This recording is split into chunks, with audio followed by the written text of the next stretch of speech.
Right, we're live. Hey guys, how's it going? Welcome back to the Kiwi Lads channel. We are back for another match of international rugby. This one, Scotland versus the All Blacks. Two sides who have already had two matches of their autumn internationals at the same time as this game has taken place. We will be keeping you updated on what is happening in the Barbarians versus the All Blacks 15 game. And we did actually see, Gareth just mentioned it as well, a nice wee moment for the Barbarians game. How the Barbarian New Zealand players were actually doing the haka back at the All Blacks 15. So an interesting moment there. But yeah, like I mentioned, that game, we are going to be letting you know exactly what is happening in it. It is already kicked off, but we have still got 15 minutes until we get to see New Zealand versus Scotland. But we will look through at the starting lineup for both of these sides. It's been the talk of the town all week with the big return at number 10 for Scotland, Finn Russell back into the side. But first of all, we will look through at the fullback. It is going to be Pierre Sturman at number 1, Fraser Brown at 2, and Xander Fagerson slotting in at number 3. Then Richie Gray and Grant Gilchrist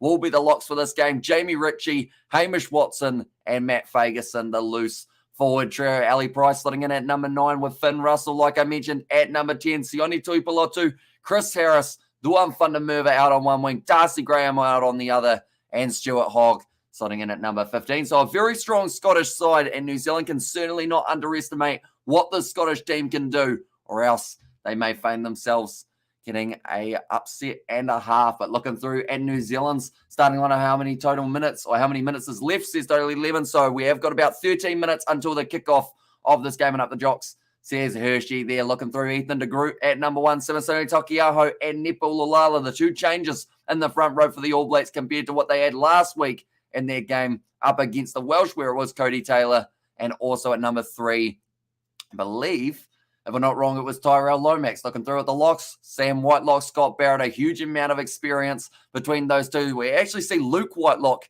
at the moment playing for the Barbarians. So both Whitelock's going to be in action for this weekend. Akira Ioane at number 6, Dalton Babali at number 7 to 2 Blues boys slotting in there. And then number 8, they have gone Artie Savia. Now with Sam Cane out for the rest of these autumn internationals, it does mean there's that gap at 7. Dalton Papali filled it pretty well last week in the game up against Wales, but he'll certainly be wanting to secure that jersey, not just for this tour, but in the future, heading into the Rugby World Cup. Finlay Christie starts at number 9 up against, I guess you could call it, his slightly old side in Scotland. He has got Scottish heritage, have the option of either playing for Scotland or the All Blacks. He chose the All Blacks, so he now starts at number 9, Beauden Barrett at 10, replaces Richie Mo'unga, David Arvili and Anton Leonard-Brown in the midfield. Conservative approach from the ABs, you'd have to say, without Rico Ioane's pure pace on the outside, but Anton Leonard-Brown, a very good thinking rugby brain, so he will go well. At outside centre, Caleb Clark keeps a spot at number 11.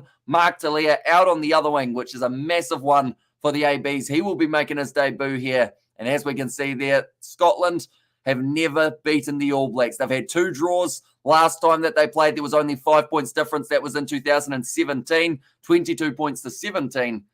It's been quite a while since the Scottish have played the All Blacks, but now it's going to be a massive opportunity. Both the times that they drew, it actually was in Scotland that it took place in morning. Hamish, hope you had a good rest, says Nate. I managed to get about 8 hours sleep, somewhere around there, and then I woke up.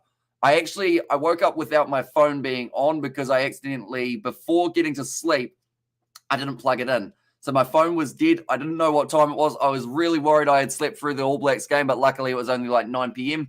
And then George messaged and said, hey, can I use your Wi-Fi to upload a video? So I was like, yeah, all right. And I've been up ever since, but I'll probably be sleeping after this game till around lunchtime here in New Zealand. Looking at the last man in the lineup, Geordie Barrett. He is there at 15 rather than at inside centre like he was last week up against Wales. That kind of annoys me a little bit because I was hoping they would continue with consistency, which would have involved Beauden Barrett being at number 15, Geordie Barrett being at number 12, trying to build some depth and really confirming their spots, I guess you could say. But now with Beauden Barrett at number 10, Geordie Barrett at number 15, does mean that they've had, once again, a reshuffle. LBS said, when does it start? It starts not too long at all, about 10 minutes time when this match will be getting underway. So we've probably got national anthems in only about 2 minutes or so. And then from there, we will be heading into the exciting contest. Scotland, their bench looks as follows. Ashman, Rory Sutherland, and WP now as the front row. Johnny Gray and Jack Dempsey,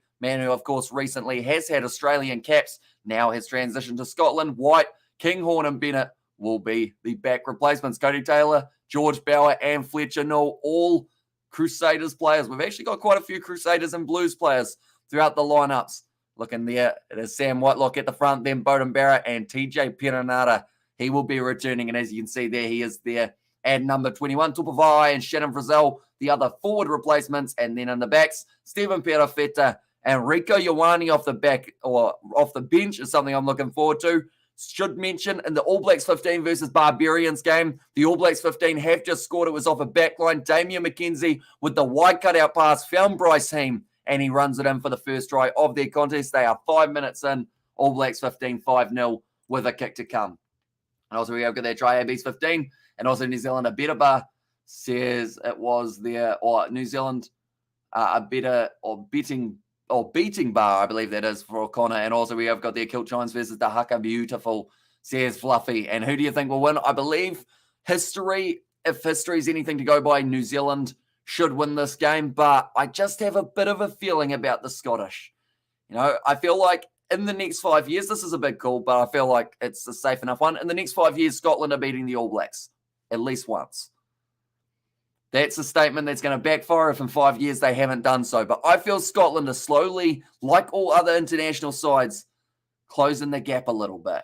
And like they're saying, the Scottish, they would have been looking at this game for a very long time. This is their chance to make history on Scottish soil. And what a weekend of sport. Black Ferns, Toa Samoa, Manu Samoa. Now, let's go the All Blacks, says Chris. And I saw an absolutely incredible video a bit earlier on, and it was everyone celebrating that Toa Samoa win in Samoa. There were cars, there were flags, there was loud music and dance, and everyone was getting behind their side. And you can just see how much it means to Samoa, which is why I'm glad they've made it through to the final. And next week, they'll have to try and take on the Australians for that coveted World Cup prize. And how's everybody doing? Says Ed.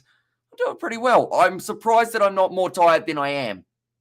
Overall, I feel like last night, I hardly remember that second half of South Africa versus France because I was half asleep during that game. It's going to be a tough tour, or it's been a tough tour for Southern Hemisphere teams, but I'd rather peak during the World Cup tournament than now, says Thabo there. And also, if ABs get a red card, that could help. Otherwise, I think they'll undo Scotland and Toa Samoa all the way, says Chris, and come on the Barbars, get a try. And who do you think will win the World Cup next year? That is such a tough question. In fact, that's probably harder than the question that used to be, who do we think that the All Blacks will go with that fly half, Bowden Barrett or Richie Mo'unga? Because all these sides are closing the gap so well. France, you'd have to say, are still definitely top contenders because they've got it at home and they do play very well in France. But it's just so hard to tell being 300 days away. After the Rugby Championship in the Six Nations, we might be a little bit closer to knowing, but it's still going to feel like anyone could win it for the upcoming Rugby World Cup. This is going to be the All Blacks' previous results. As you can see, they only won their game up against Japan, 38 points to 31. In their game up against Wales, a little bit more convincing, 55 points to 23. But the reason I show these is the All Blacks have been conceding quite a few points, as you can see, throughout those two matches, 54 points scored against them. So that means Scotland will feel confident that they can get around that 20 to 30 point mark in this contest. I'm worried we Ireland have peaked too early again. Hopefully not, says Jack. And I love Samoa to do in the dirty convicts, says Fluffy. And also, does George have Samoan flags all over his tractor? I don't believe so, but I mean, that's the thing. Samoa are just such a passionate side, which is great to see. And I feel like that's what we're going to see a little bit for Scotland here. They're at Murrayfield up against the All Blacks. We haven't seen this matchup take place since 2017. In that one, the All Blacks were victorious by 5 points, only a thin margin. These are the results for Scotland. And as you can see here, they concede less points, but they have still lost that game to Australia in their first match of the Autumn Internationals. Alongside that, they let in a couple easy-ish tries, you'd have to say, up against Fiji, but they managed to fight through that adversity and built themselves a nice 16-point victory. So for me, score prediction, if we're talking numbers from previous games, you'd have to say a on-par score for this game is probably about 34 points to 20 in favour of the All Blacks. But we'll wait and see whether or not that is anywhere near accurate for this matchup. And good morning, says Adrian. Welcome in, mate. Hope you are doing well. Thoughts on Talia debut later? I hope they give him more than just one game. I hope that it's not one of those cases of you give him some minutes, like a Peter Gusto would call it, and then we never see him again. And also, Barbarians have a penalty, says Connor, and also cheating Kiwi yellow card already, says Gareth. And also, we really imagine saying that somebody 5 years ago, Scotland would be confident get 20-30, crazy man, and huge result for the Italians. They did brilliantly in their contest. I should mention Gareth Fergus-Dotter. That is Gareth Ferguson, isn't it? I believe. It's weird seeing a different name, but if it is the case, what happened to your Gareth Ferguson account, Gareth? Did it end up getting taken away, or have you forgotten the password? Do let me know.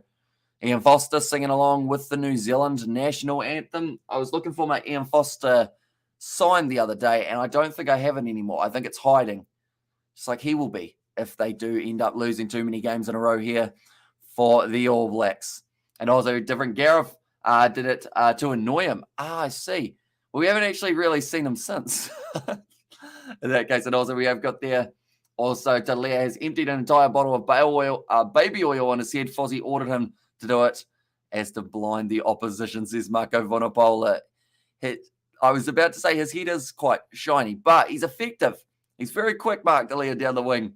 And do you think we will see a card in this one? Definitely an A card. Hopefully it's not red. I think it will just be a yellow, and I think it will be for repeated infringements just outside of a goal line. That's what we'll go with. Hopefully that is the case. And that's the only one we see. Italy for the World Cup final against Scotland, says Fluffy. Imagine the scenes if that was the World Cup final. Scotland versus Italy. But I do see that there is a yellow card here for New Zealand 15 up against the Barbars, and they're just going upstairs to see whether or not it was a try and where is this game being televised. So this matchup, it is on Sky Sport 1 here in New Zealand. I know that in the UK and everywhere else, I believe it's on Amazon Prime to be able to watch this contest. And how many penalties will there be in this game? Probably like 15 to 20. I would say somewhere around there. And also greetings from Cape Town, Kiwi lads. Amos, you look like $1 million today. Did you sleep well? Are you ready to rock again, says Ruth. So I managed to get 8 hours sleep, which probably still isn't really enough, but it's enough to keep me going throughout this live stream. And then I will end up having another wee nap after this match as well for about 5 hours. Get back up, go to the gym, get ready for another week of YouTube and building. I think we're doing a little bit of building tomorrow as well, or today, I guess it is now. Oh yeah, Heron Flower. Oh, Scotland. Now, the thing is, if we did ever see a time that Steve Smith may make a random appearance, it's got to be All Blacks versus Scotland. I miss that man. I don't know what's happened to him. I hope he's all right, because we haven't seen him for a few months. And every once in a while, he pops in, and maybe this one will be the one that we get to say hi to him once again. He is Scottish heritage, loves a good game of rugby, and this one will certainly be just that. Got 3 hours sleep with the UFC, says Jack, and that was a result and a half. I don't want to spoil it for anyone who doesn't know, but the main event, interesting to say the least. And I feel the other fights on that card were pretty intense as well, which was awesome to see. But we are just here in the end of Flower O Scotland, and then we will be ready to go in the contest. Currently 11 minutes into the game between the All Blacks 15 and the Barbarians. It is 5-0 for the New Zealand 15 in that contest. We will keep you updated with what is happening in that game throughout the rest of this live stream. But we are just about to hear the All Blacks haka. Then we are ready to go for this 3:15 a.m. kickoff here in New Zealand. I hope you guys are all doing well. If you are new to the channel, be sure to leave a like and subscribe, because we have got plenty more rugby union, rugby league, rugby sevens, cricket, all sorts coming up on the channel as well. And also, I feel an All Blacks win coming. What's your first half try or first half score prediction? 3 tries, says Roof. Ooh. So I would say first half, we're going to see it probably be about, I want to say 18 points to 10 at halftime. I think it's going to be a relatively high scoring first half between the two sides. Poirier versus Chandler, definite fight of the year candidate. Yeah, that one went, to say the least. Those two, though, on paper, when you see them match up, and like when you see that fight announced, you're like, yeah, that's going to be a good one. And I'm just glad that they were able to deliver. I think that's the main thing, that they were able to really give everyone a show. And Haka Boogie time, yo, says Nate. And there as well. And also we have got that the next 12 months of rugby are going to be insane, says Jack Cooney. Exactly right. Everyone's looking now to build towards that the Rugby World Cup in 2023. The All Blacks, Scotland, everyone in the international scene want to make sure they're getting wins under their belts, but more importantly, they're getting knowledge under their belts. What do we need to do differently to be the best team in the world come 2023? And Haka Boogie time, y'all, says Nate. And feel gutted for Izzy that Pereira has beaten him 3 times in a row now. Yeah, every time he does well right up to the end. And then Pereira turns it on and manages to get himself the W. And also, is it possible to overdose on rugby? Says Fluffy. I'd say Maybe. I feel like if there was ever a time that it could have happened, it would have been last weekend for ourselves. And I was pretty tired by the end of it, but we just kept going. Looking through at the Scottish lineup once again, Scorman, Brown, and Ferguson going to be in the front row. Tell you what, we will show you guys so you can see what I'm looking at as well. Richie Gray, at number 4, Gilchrist at 5, Richie, Watson, and Ferguson will be the loose ball trio. Then the back line, Ali Price and Finn Russell, the return for the Scottish fly half. Tuipulotu and Chris Harris in the midfield, bit of power and speed between those two. Then Van der Merwe, Graham, and Hogg as the dangerous back three. Now, Stuart Hogg, he's rocking a new haircut today compared to what we saw last time that they were playing in the Autumn Internationals. Will that give him a little bit of help? Maybe. I see Sam Whitelock in his picture has a massive black eye, but at this stage, I think he's all right for this game. Ethan de Groot, Tokiao, and Nepalolala in the front row. Whitelock and Barrett locking in for this game. And then Akira Ioane, Dalton Papali, and Artie Savia as the loose forwards. Finley Christie, Bowden Barrett as the 19 combo. Both Blues, both are rearing to go for this contest after being added in after last week not being in the starting lineup. David Havili and Anton Leonard-Brown in the midfield. Caleb Clark, Mark Talia, and Geordie Barrett. If you're wondering why I'm talking so quick, that is actually how quick they are showing the names. So we are just trying to keep up with them. These are the benches, and they're already gone from the screen, but I'll leave them up for a little bit longer so you guys can see exactly who will be coming off the bench. And Scots should do a Braveheart and flash their asses, says Mr. Fantastic. And Uruguay beating Romania and try for the Barbars, says Gareth in there as well. Yeah, for myself, they haven't actually scored as of yet. I do see. And also we have got there in the chat, Ireland versus France is going to be huge. Maybe they could have done that with a friendly before the Six Nations, says Jack. And Bock is still crying, Shea Mamish. And do we have any spare tissues there? I can't underestimate the opposition ever. Scotland, the brave, says Roof. Exactly right. And the ball is about to be delivered out onto the field. We will go like this. And we will go like that. There we go. The ball just about to make its way out onto the field. And then we are ready to go at Murrayfield. Ladies and gentlemen, it is going to be a match, hopefully to remember. Currently, they are giving the man a round of applause. Charlie McKenzie going to be delivering the match ball, and Hamish Butler led England to add other T20 champions, beating Pakistan. Yeah, they did very well in that game, that is for sure. And don't forget to put your phone on the charger before you sleep tonight, says Nate. Yeah, you only do that. Well, actually, no, I've done that multiple times, but it almost that's the thing. I woke up and luckily for me, it didn't look that dark outside and also looked like it was going to be maybe around, I thought it was 11 o'clock. And I was really hoping I hadn't missed the game because if I had slept through the All Blacks game, that would have been brutal. But luckily we were up at 9 p.m. And now I think Jamie Ritchie just having a chat to that man. They will be taking the ball out onto the field. You see the mutual respect between the two sides. Sam Whitelock will be getting that ball, gets a pat on the back from Ritchie, and they both say, let's have a awesome matchup right now. And I think the All Blacks are going to thrash Scotland, says Rivers Remix. There's a part of me that hopes that that's not the case. And I know that that sounds weird because I'm from New Zealand. I should want to see the All Blacks do extremely well, but I just love what the Scottish can do when they bring that passion at Murrayfield. Still one of those grounds that they can win big games at. They weren't able to do so up against Australia. They were close. They were able to do it up against the Fijians last week, and now they are here. And how was your sleep? Are you awake for full day, says Coding? So my sleep was probably a little bit shorter than it should have been, but it is hopefully going to be the case of me staying up. Or actually, I'm going to be going to sleep for about 5 hours after this one, and then I'm going to be waking up and then going to work in the afternoon. It's good fun. And Brutal Boss, says Nate. And also we have got that third try for Zach Mercer, but that whistle has been blown and the game underway. Scottish receiving the kickoff, and it's going to be taken nicely there by the big man, Richie Gray. Looks like Ali Price considering putting a man back in the pocket, but not quite first. They're going to give it to Hamish Watson to hit the ball up. Now rolling it back, Ali Price. Now they're wearing the lilac strip here, the Scottish. I know that really split opinions on the social medias when they announced that they were going to be going with the lilac side. But yeah, Barbarians actually taking the lead in the contest up against New Zealand 15, 7 points to 5 at the moment that game sits. I see my hottie is on the field. Bowden Barrett, yippee, says Roof there. And there's nothing like the English hyping themselves up before tournaments just to come forth, says Jack. And there as well. But yeah, it's going to be interesting to see how England go in their next game. They have got, first of all, the All Blacks, and then they have got South Africa. Quite a tough one to have as your last two matches. But now the All Blacks claiming their own line out. Samisoni Taukei'aho holding the ball at the back. This rolling maul is marching forward quite nicely, but now Finley Christie rushes up and decides that it is going to be the time now for the All Blacks backline. Passed across, David Havili going for the cross kick. It's actually gone behind Mark Talia, but it's going to sit up nicely for him. Now has the big fend. Mark Talia down the wing, the Flying Blues player. First opportunity for him in an All Blacks kit, and it wasn't too bad of a run. Straight away, Stuart Hogg off his feet gives away the penalty.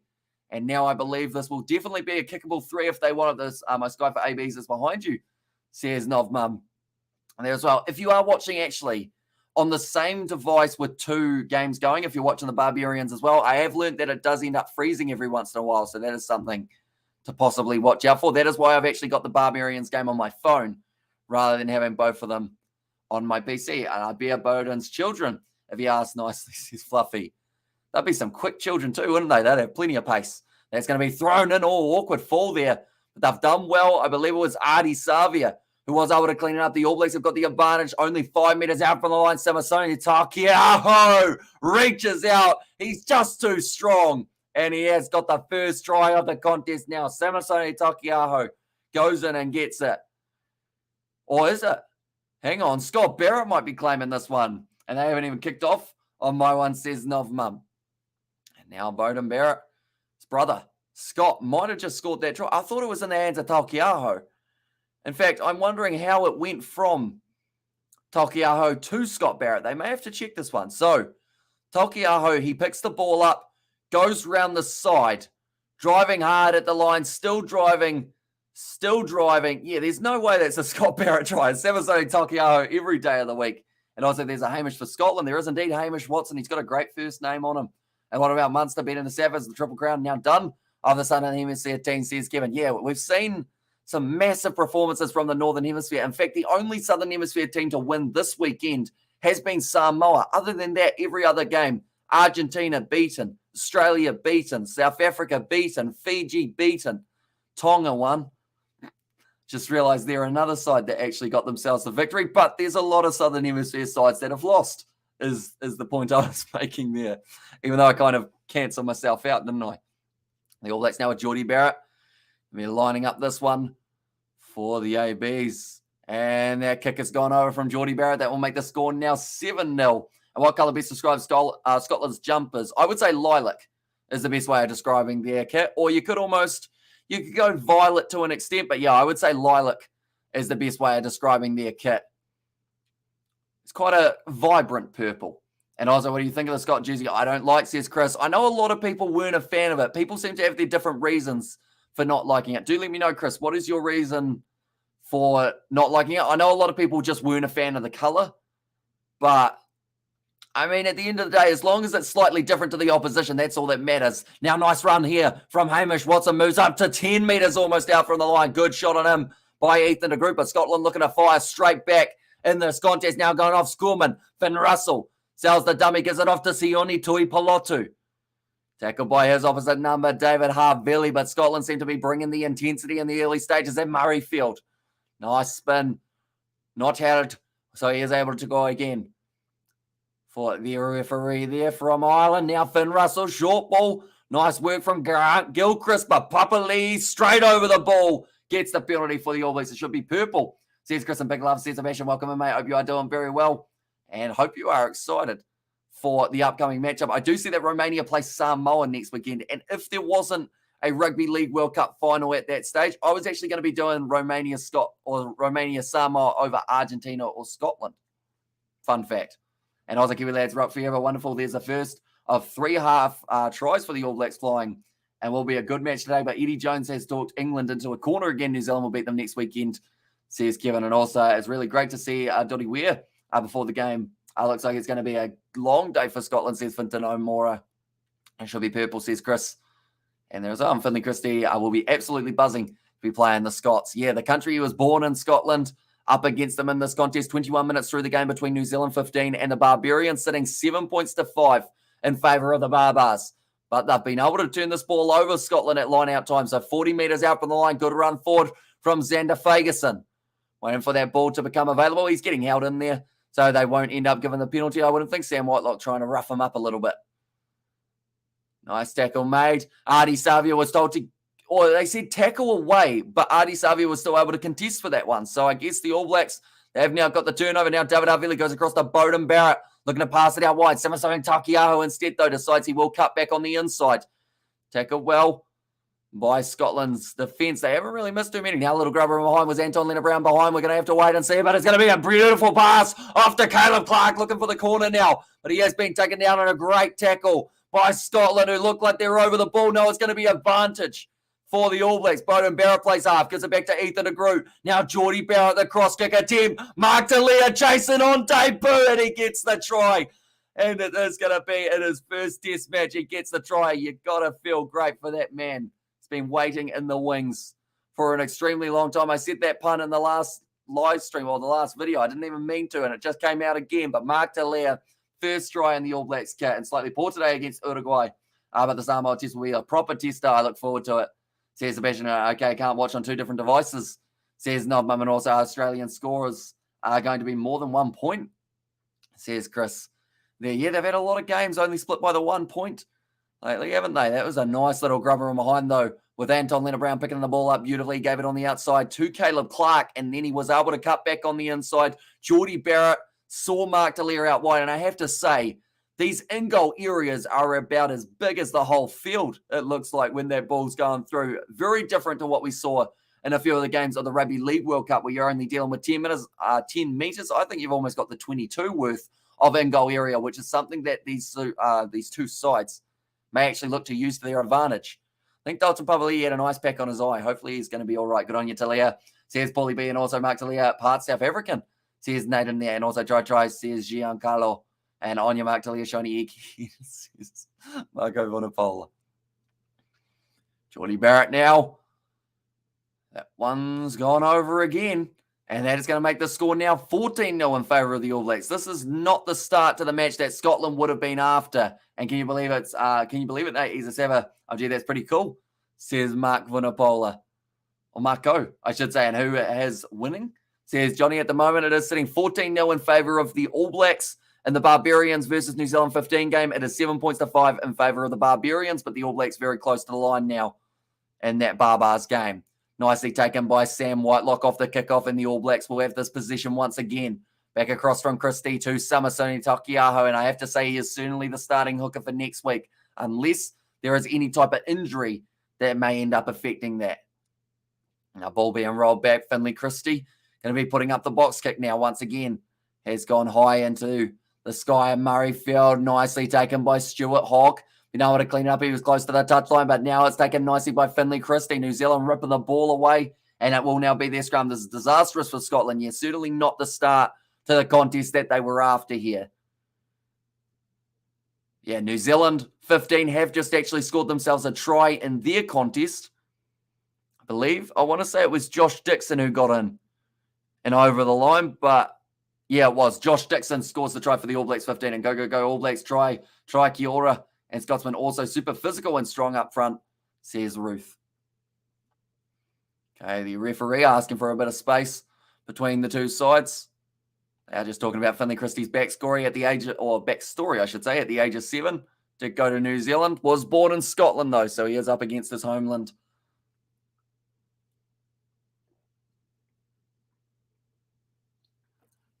Hasn't gone too badly in the early stages of this contest.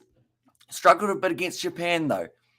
So we have to wait and see who the options really are as the Nines. I know Aaron Smith, certainly there for the Rugby World Cup. And then alongside him, I believe Peter Nanata trying to slowly make his way back in. Nice power from Mark Talia. Makes about 5 to 10 post-contact meters there. He also has to put that down to Dalton Papali'i, helping him alongside him in that rolling maul, though. Now Finley Christie goes off to the side. Ethan de Groot hits a hard at the line at the moment. Scotland just end up going backwards every couple meters. That's a penalty to Scotland, though. Oh, neck roll against 4 Blacks. So that's actually against Sam Whitelock for a neck roll in the breakdown. And also D-Mac doesn't have his kicking boots on, says Novmum. And also Finley Christie is F4% Maori. That's a certainty, says Sebastian. And also I can still taste the roasted bok from last night, says Gareth. Yeah, that game between South Africa and France, I mentioned it earlier on in the live stream. I was that shattered by the end of that game. Like, we were up for about 27 and a bit hours at that stage. I don't remember what happened in the second half to an extent. Like, I remember little moments, but other than that, like, my brain is completely blank of what happened in those last kind of 20 or so minutes. I swear I could have fallen asleep on the live stream and I wouldn't have even known. But I don't think I did. I think I just managed to keep awake throughout that matchup. Now Scotland with the ball on the halfway line. Ali Price, short ball to Sione Tuipulotu, always going to hit it hard at the line. Price, nice inside ball. Here comes Hoggy, and he's kicked it in behind. He's chasing hard. Stuart Hogg. It's going to be some class from the Scottish fullback. No, he's missed the ball. He's asking that he's been impeded by Anton Lienert-Brown. They're going to be checking it. Anton Lienert-Brown thinks that he got the ball. Doesn't probably get it right in the referee's face. And he doesn't need to. Sam Whitelock has just told him that. And Hamish, there's a second try on the first half. Go with the All Blacks, Bodie and Geordie. Our two-man demolition team, yeah, says Ruth. And also, I'm sure he's got some of them, or some in him, says Fluffy. So, this one's going to be a big decision to go upstairs for, because I believe the big thing that they're checking for is whether or not Stuart Hogg was impeded in the process of trying to put that ball down. But like I mentioned, massive in-goal areas. This could be a yellow card and a penalty try, depending on what Anton Lienert-Brown does here. Ooh. Okay. For me, Anton Lienert-Brown, he does get contact on Stuart Hogg. Yeah, he tackles him without the ball. It's going to be a penalty try and a yellow card to Anton Lienert-Brown here. He tried his best to try and slow down Stuart Hogg and try and really impede him in the process of getting that ball down, but that will be a certain 7 for the Scottish. And also, we have there, where's the third Taranaki farm boy, says Bastian in there. Scott he's been quiet. When I heard about a neck roll, I was like, okay, Scott Barrett's getting involved in the game, but it was actually Sam Whitelock who did the neck roll. My dad is half Scottish. His dad was a Scotsman, but for some bizarre reason, my dad acts like he's 100% Māori and denies his Scottish heritage. I think that's sad. I would love to know my Scots side, says Marco Vodabola, and silly tackle by New Zealand, defo yellow, says Hershey. And there as well, yeah, it was just that mistake from Anton Lienert-Brown. The thing is, it was probably going to be a try anyway, but he didn't need to have it happen the way that he did for Anton Lienert-Brown. And like they're saying, the only thing that might save him was the bounce. They are just checking upstairs once again to see whether or not the bounce would have been favourable for Stuart Hogg, because the ball was starting to run away from him a little bit. But I think there was still time for that ball to stay in the field of play for long enough that it is going to be a try. And Barbars are in. They certainly are. So one of the big locks has been able to score that try. And also, hey, Hamish is not everyday cultist. And also, we have got this channel is becoming more popular, says Curious George. Here we are closing in on 20,000 subscribers, which has happened a lot earlier than we anticipated. We thought it might have been somewhere around Christmas time so that all 4 of us could get together and do like a reaction video. But now it seems like it's only like next week or the week after that we might end up hitting it.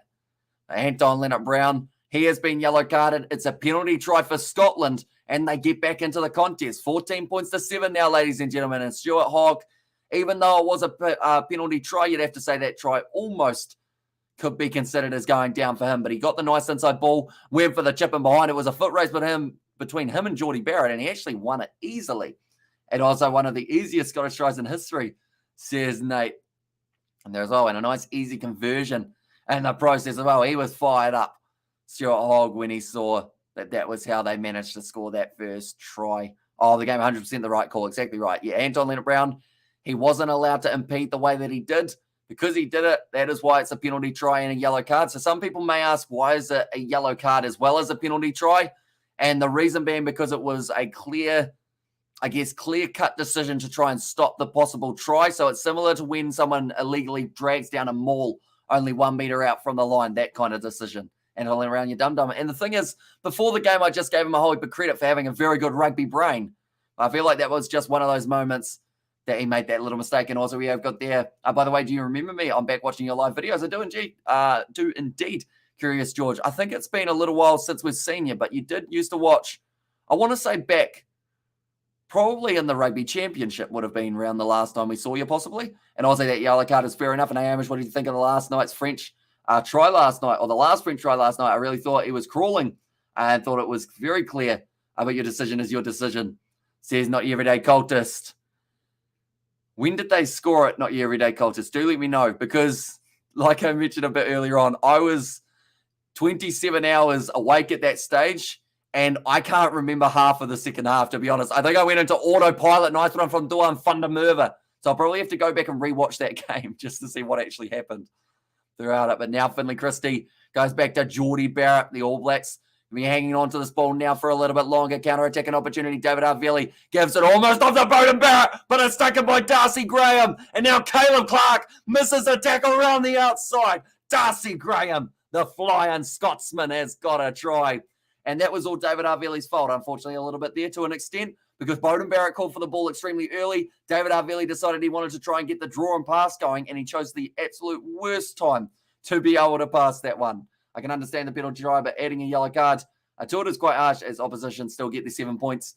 Says Thabo there, and also some game. And Morena Hamish have assumed my usual position listening to you in a random park in Bolivia. It's 10:30 a.m. on the Sunday. Here's Imogen Young, Ollie Smith witnessing a masterclass from Big Hoggy. And also, you're probably a little earlier, maybe some of the Super Rugby games.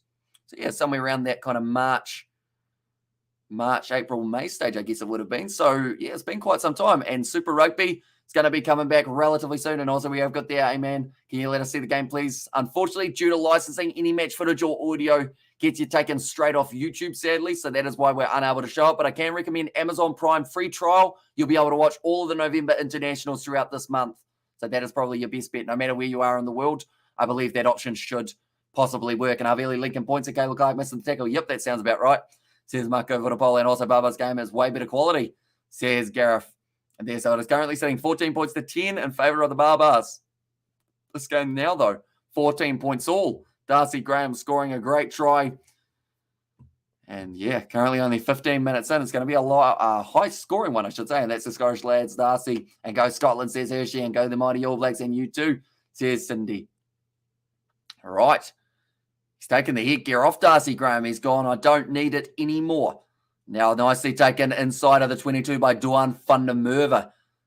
Now straight in there, Dalton Pavali tried to get the turnover, wasn't quite able to get onto it. The Blues players will get the blame for this, as always, when it's Crusaders players leaking points, I should say, from Senza. Yeah, I guess they are the two main sides that find themselves in this All Blacks lineup. The All Blacks made up of, I want to say it's about 12 Blues and 12 Crusaders, and then the rest are made up of the Chiefs, Hurricanes, and Highlanders. Highlanders have the least. That's going to be on the line from Geordie Barrett. I feel like the touchy might have had to look at that one again, but it is going to be out anyway. Geordie Barrett driven into touch. Scotland now get themselves the line out, and that 2 charges for 1 infringement. I don't get it, says Rivers Remix. So I guess similar to, the way that I described it earlier on was, if you've got a rolling maul where someone drags it down just short of the line cynically, it is always normally a penalty try and that yellow card just for the double whammy. So I guess, the referee says that one's not quite set yet. I think you should become a commentator. The way brought the Scotland try to life was amazing, says the Arvo. Thank you very much, mate. Hugely appreciate it. And that's always the goal, to try and let you guys know what is happening on the field. And then as soon as the highlights come out, I highly recommend checking them out on the Autumn Nations YouTube channel. All Blacks, the last hope of the Southern Hemisphere in this round, says Sebastian. Yeah. Rest of the big sides haven't quite been able to get the job done. And common sense tell us one charge for 1 infringement. Says Rivers Remix is going to be kicked in behind now. Scotland looking for the 50-22. The ball is curly, and Geordie Barrett has to clean up. Big shot from Stuart Hogg, but he's bumped off. Geordie Barrett forced into touch, and now Scotland, they might consider taking this one quickly. Hoggy thinks about it, but he decides in the end, maybe it's not the best idea. The kick coming off, Darcy Graham firing up, says Nate there. Stuart Hogg, he's been putting in some big shots near the touchline throughout this matchup. But you got to admit the Blues are more overrated than my nan's Pav. Says Fluffy, that's harsh on your nana. I'm sure her Pav's lovely, but it's going to be a big shot. Oh, Geordie Barrett just in the field of play there. But then it was that second shot coming in from Hamish Watson that drove him out. Barbars in again. Yeah, that game is heating up big time. The Barbarians sitting on 19 points to 14 at the moment. Joe Marchant, the last try scorer, a Quins man through and through. So I know that will make Sebastian very happy individual. And also, yeah, go the All Blacks fly the flag for the Southern Hemisphere. Very cliche, I guess. But I did not agree with the last few critical decisions in the South Africa versus France. Says not your everyday cultist. But yeah, I'll probably have to rewatch that game alongside a couple of the other matches just because they've all happened so quickly. And I guess as you go through the games, you slowly forget what happens in which matchup, I guess you could say. And also, I was half asleep. Looks like there's going to be maybe a change here for Scotland. Okay, Jack Dempsey about to make his way out onto the field. That is for Hamish Watson, who's going off, I believe, for an HIA after that big hit that he put in. Looks like he might have hurt himself a little bit here. What's your reaction for the Wallabies loss? I heard about it. We didn't actually get to do the commentary of that game, but that's a massive one for Italy. Like, at the end of the day, we've seen how much they've improved in the URC this year, and we've already seen them actually win 2 games. One of the only sides undefeated in the Autumn Internationals up till this point. They beat Samoa, who are not an easy side to beat, as we found out when they did play Georgia, and also beating Australia. Their next game's up against South Africa. If they could make it 3 from 3, that would be absolutely massive. And with a name like Hamish, who you're supporting, says slow finger, I guess that's a good point. I believe I have got Scottish heritage somewhere down the line. But I'm not too sure how far back I'd have to go to be able to find it. But yeah, Hamish, a very Scottish name indeed. Hamish Watson, he's gone off the field, sadly. So I guess I'm the last Hamish standing just for now. Close the line. Rolling. It's going to be the penalty. Unfortunately, you are unable to do that. Looked like he was forgetting that he was on the rugby field, instead wanted to roll down a hill that he found Jamie Ritchie, and that will be the penalty to the All Blacks. Jack Dempsey, Wallaby, now a Scotsman, probably the best rugby decision he's ever made. The penalty try was the 1 charge for the 1 infringement, so I think it's unfair to throw in an extra charge with the yellow card, says Rivers Remix. Although normally the reason they do have that yellow card is because it's something more cynical than just getting a penalty against you. Like, a majority of the time, if we see a penalty try awarded, there's also a yellow card alongside it, because they're saying that it's something worse than just doing something wrong, if that makes sense. So for Anton Leonard-Brown, it cost a try, in that case for Stuart Hogg to be able to score it. I guess for one like that, when he's in the in-goal area, it seems a little bit like harder to have a yellow card with it, but it still makes sense, I guess, because of the fact that he did something worse than just giving away a penalty, if that makes sense. Should I sink out of my bed and go watch the game? Says Curious George. Don't get yourself in trouble, though. And if you do, don't blame the Kiwi lads. We don't want to hear any parents ringing us saying, oi, our son or daughter went out of their room because they wanted to watch the rugby and they said that you said it was all right. We do not say it's all right. But if you're going to watch it, make sure you watch it well. That's going to be actually a penalty. No, a scrum feed for Scotland there. The All Blacks getting that rolling ball slightly wrong. Professional foul, says Cracker McMethy. That's an interesting name. And also right now I can see Shumis and WP now together in the front row. Or I want to see it, sorry. See, not everyday culture is increasing the IQ of both nations. It seems unfair if the rules are applied to both sides. Or nothing's unfair, sorry, I should say. Having a shocker with my reading today, aren't I? I think I'm too excited. This is a close game to start off with.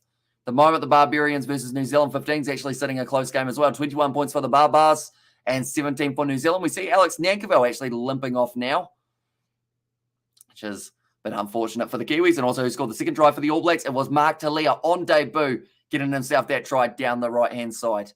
And also if you hear the song, the sound of the bagpipe, does your leg start twitching? That's a sure way to testing your heritage, says Slow Finger. I know that my legs, like, this is going to sound really, I guess not pathetic, but just unfortunate. I played cricket yesterday. That's not the unfortunate or sad part, but I had to run between the wickets, and my legs, I have not run in like 5 years. So my groin is just buggered now. My hamstrings, my quads. Like if I tried to get up now, you would think I was 65 and had my hip replaced. Like it's just not good the way that my legs are working, but hopefully they're all right tomorrow. Fingers crossed. I'm glad that I sit down for this rather than standing, because or else that I would be cramping up big time. And Kerbalo playing God mode, says Gareth. And also, did you get a good night's sleep? Afternoon, morning sleep after a 28-hour grind? I managed about 8 hours, and then from there, I ended up waking up because George came round. So probably not as much as I should have got, but yeah, not too bad overall. And Hamish just blame it on George, let him deal with public complaints. Could imagine all the bright coloured words from him. Yeah, he would end up telling those parents where to go, I think. And Go Scotland said 2000, I won't blame you. My parents are asleep, so I'll go there after halftime. And All Blacks never take things for granted, says Maxima. And also how many runs you score. I did manage to get 10. They were a tough bowling outfit. They were getting that line and length pretty well. Our team actually got bowled out for 78, which was unfortunate. But yeah, first game in 10 years that I've played of cricket. So I feel like 10 wasn't too bad. And also, what do you do for exercise if you haven't run in 6 years? Not running. Like, I mean, I do. Oh, that's going to be taken quickly. Like, I've done a bit of goal kicking in the past. And then also like walking is something I do probably more than anything, like just walking on a treadmill with incline or anything along those lines. Nice run from Dawn van der Merwe. He goes to the gym a bit, I would think. But yeah, like running-wise, running's hard, I've learned, and like my hammies have felt it. And Bro, what's up, says Andy Mike. At the moment, the score in this game, 28 points in the first 22 minutes. Couldn't have asked for much more, I guess, in this contest between the two sides. I see Anton Leonard-Brown has made his way back out onto the field now, but the penalty went the way of the All Blacks. And also, who makes your Anzac 15? I haven't really thought about it too much, but I'd assume there'd be a nice mix of Australia and New Zealand thrown in there. At least all the autumn internationals, or after all the autumn internationals, you can take a nice long sleep.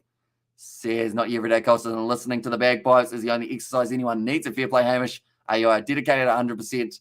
Respect, says Tim, and no BS, man. Yeah, I guess anyone who sees our weekend schedules normally like think that we're crazy just with the amount of hours we spend doing streaming and being awake. But it's one of those ones that you kind of get used to it over more and more time. But good work over the ball. I think it was actually a Kiri Iwani who won the penalty for the ABs. But yeah, it's been a lot of fun. At the end of the day, like I wouldn't end up sitting up for 12 hours doing streams if I didn't absolutely love it. And like you guys in the chat always make these so much more fun as well. So I have you guys to thank for it. And also, are the All Blacks losing their momentum and focus? Scotland's steaming up. I think it's just more of the case of Scotland were a little bit slow getting going in the early stages of the contest. But now that they've started finding their momentum, yes, the All Blacks were down to 14 men. So it may end up getting a little bit more even now. But I think they've had a pretty dream start to this matchup for the ABs for the first 10 minutes. And then Scotland have had a dream 10 minutes after that, being able to get themselves the 2 tries successfully. And today, England won. They played like champions. It was actually not a game, only a repeat of English class against quality bowler, says Andy Mike. And also, what's your view on Toa Samoa win against England? Absolutely massive for the Samoans. Like I saw a video of the streets of Samoa just absolutely buzzing, flags everywhere, people tooting their car horns, everyone partying. And now they're through to the final. Imagine what happens if they win. I feel like Samoa will be rocking for probably till the next World Cup. And also we have got there, where's that troll from yesterday? Not too sure. I think he has disappeared now. Beauden Barrett going to be kicking this one into touch. We had quite a stoppage there. About 4 minutes it took for David Havili to get his boot back on, which was quite unfortunate for him. But now the action is back underway. Samasoni Takiaho is about to throw this ball in for the AB, sitting on the halfway line currently. Oh, the arms have gone back down. Let's go. He wants them to throw it.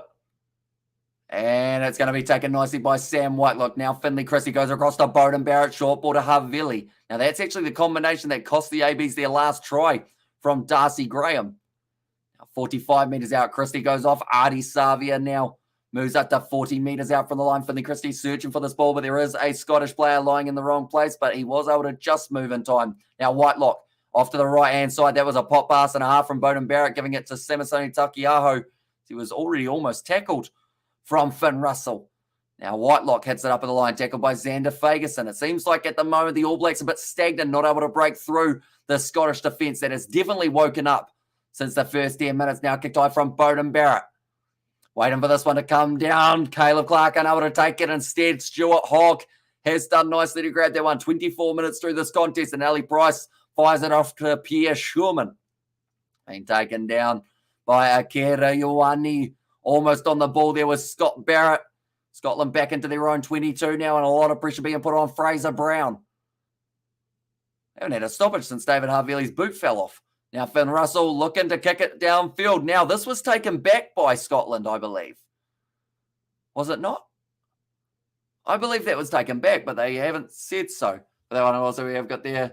My cable is not showing the live coverage every time it happens. That's the way of knowing what's going on with the game, says Ryan in there. And also, what is this cricket? Of which he speaks, says Tim Rogers, and also Strikeout Sports. Watch any live stream, no ads or delays, says Prod. And also, we have got there, we know how to celebrate. And to keep it unbiased, could you comment 50% with a Scottish accent? I mean, I don't know how strong my Scottish accent is at the moment.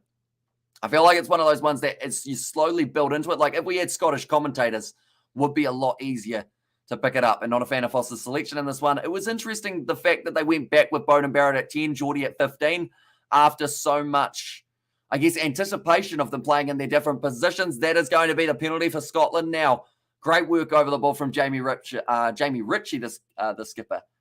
And also, we have got there, I second that, I love Scottish accent going. Hamish says 2020, or T20 is the Kardashians of cricket, big bum, no substance, says Fluffy. There you go, and lighting fireworks at 3 a.m. Are people trying to sleep, says Marco. And then will you follow the upcoming New Zealand T20 series? I hope that we are able to do it for New Zealand versus India. At worst, we will be doing it hopefully on the Kiwi Lads Sport channel rather than the main channel, just to try and avoid the copyright. But once the November internationals are over, I feel like we will be able to do more of it on the main channel. It's just more of the case of if we got a strike now, we miss the next 2 weeks of rugby action, which is the last thing that we want at this stage. And Caleb Clark, I should not be starting, says Jar. So would you go with Sevu Reece as your 14? Or sorry, you're 11, or would you go with Rieko Ioane? I actually had Rieko as my starting 11 for this contest, but they didn't do it. And also, now it is going to be New Zealand told to roll away from this one. Scotland in possession once again, just inside of the half on New Zealand. Pierre Schurman, short ball, close to forward. It's going to be nicely done by Jack Dempsey. Getting that ball back. Scotland, though, they seem like they've got a little bit more structure in their backline, I would almost say, than the Kiwis at this stage of the match. Great word from Mark Talia. That foot was in touch. Yes, it is. And now it becomes a penalty for Scotland for not rolling away against the All Blacks. Isn't cricket therapy for helping people with insomnia? Says Slowfinger. It depends on the game. Sometimes it can end up being even more exciting than sleeping. That sounded really harsh. But I do love cricket, so it's a weird one. But like in terms of if it's a late night game, you don't want to go to sleep because the cricket's on. That was what I meant by that statement. Sounded like I said that I was falling asleep while watching cricket, but that is not the case. In fact, we're doing the whole of the BBL, or at least we're hoping to anyway, a little bit later on in the year. And he's out before the penalty, says Chris Seo, and also, I don't know, says Fluffy. And also, we have that big bum with skinny, unathletic legs. It looks horrible. And Rieko Clark's a liability on defence, says And we've already actually seen that in this contest. The fact that he missed that tackle on Darcy Graham as he ran in and got himself the try. But now will be Fraser Brown with the line-out throw.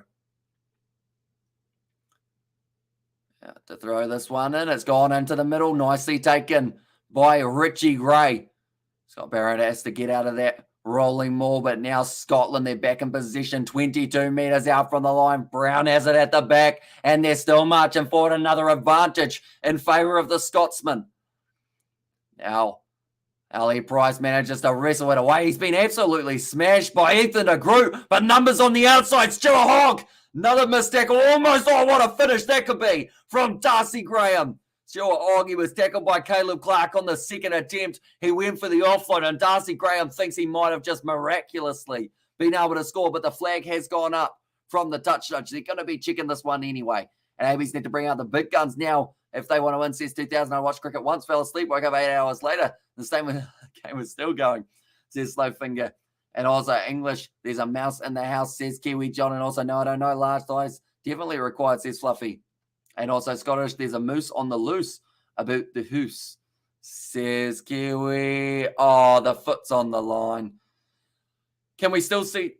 Yes, they are still going to show the rest of the finish. It would have been a try had the foot not been on the line for Darcy Graham, but brilliant athleticism from the right winger. And also, I believe, was that Akira Ioane's number being put up there? I think New Zealand might almost be on one of their last warnings. And also, how did you sleep? Says Steve, I managed about 8 hours. It was really hard to turn my brain off, though, but I actually fell asleep that quickly that I ended up not plugging my phone in and actually turning on my alarm. So luckily, I woke up early enough that I didn't miss this game, or else that would have been quite sad, I would have thought. But Fraser Brown going to be throwing it in 5 metres out. It's a mistake from Scotland, or is it? It actually falls beautifully into the hands of Matt Fagerson.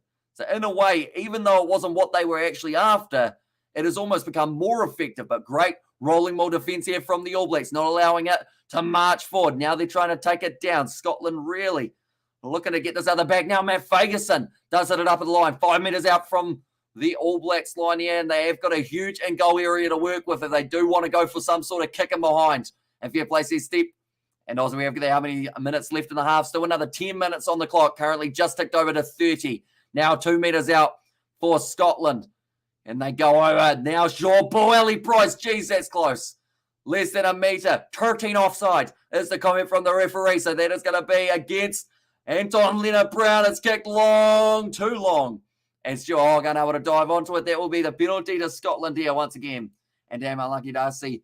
And he is in trouble, I think, I hope not. Or here is trouble, I think, I hope not. Now Scotland, like they're saying, they have got huge momentum at this point in the match. But if they take the 3, they will have the lead. And also, we're there, TV1 Sports Sucks, says Ryan there. And also, I watched cricket once, fell asleep, and the missus had moved to Australia. Can't be having that. But that is going to be a 3-point attempt now for Scotland. So New Zealand, to get out of that with only conceding 3 points, they'll probably be relatively happy with that, to be honest, because Scotland were really chomping at the bit to get over the line.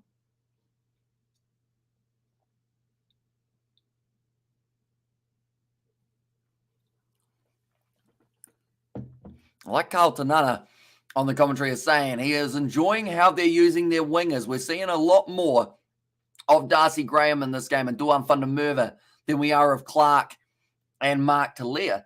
And take the 3, says Nate. And also we have get there to watch cricket. Jimmy, I am a effing cricket. And there's says Tim Rogers. For some reason, straight away for that like accent or like the way that you wrote it out, I thought of Mrs. Brown's Boys. Was that what you were going for, Tim? Because if you were, you have nailed it. If not, then I apologize. Now, the All Blacks, they will have to kick this one off. 9 minutes left of the first half, and Beauden Barrett kicks it off high, down into the 22. Duan van der Merwe once again takes it nicely, but he's tackled by Dalton Papali'i. We haven't seen them lose the ball too often in the last 15 minutes or so, Scotland, in the breakdowns. And also, who's the best Scottish halfbacks out there? Says, no, that's a great kick downfield from Stuart Hogg. Now, the All Blacks will have the line out from about 45 metres out from the Scottish line. I mean, Ali Price has got to be up there, but also they've got a couple other exciting options for the future. A couple guys in the URC might find themselves slowly making their way into the squad. And also, do you think, or do they still play in South Africa, says Randolph? I'm not too sure what that is.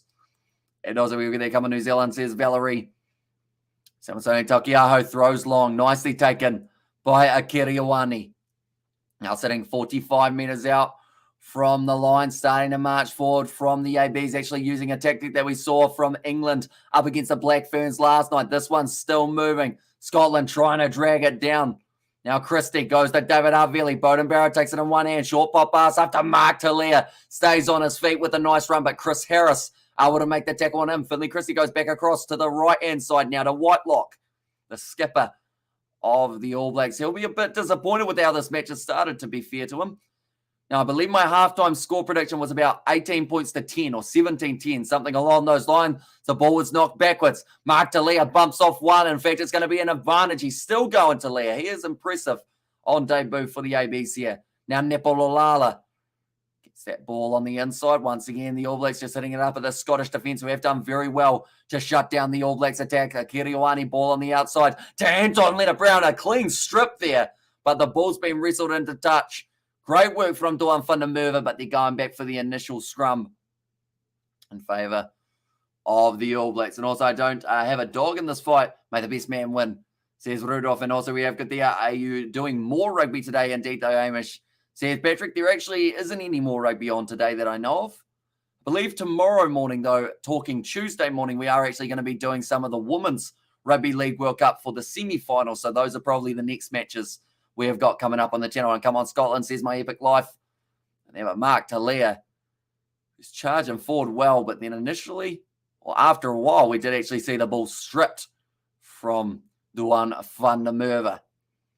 Just showing that the Barbarians game up against the All Blacks 15 is getting back underway for the second half. At the moment in that contest, the Barbarians have themselves a 21-17 point lead.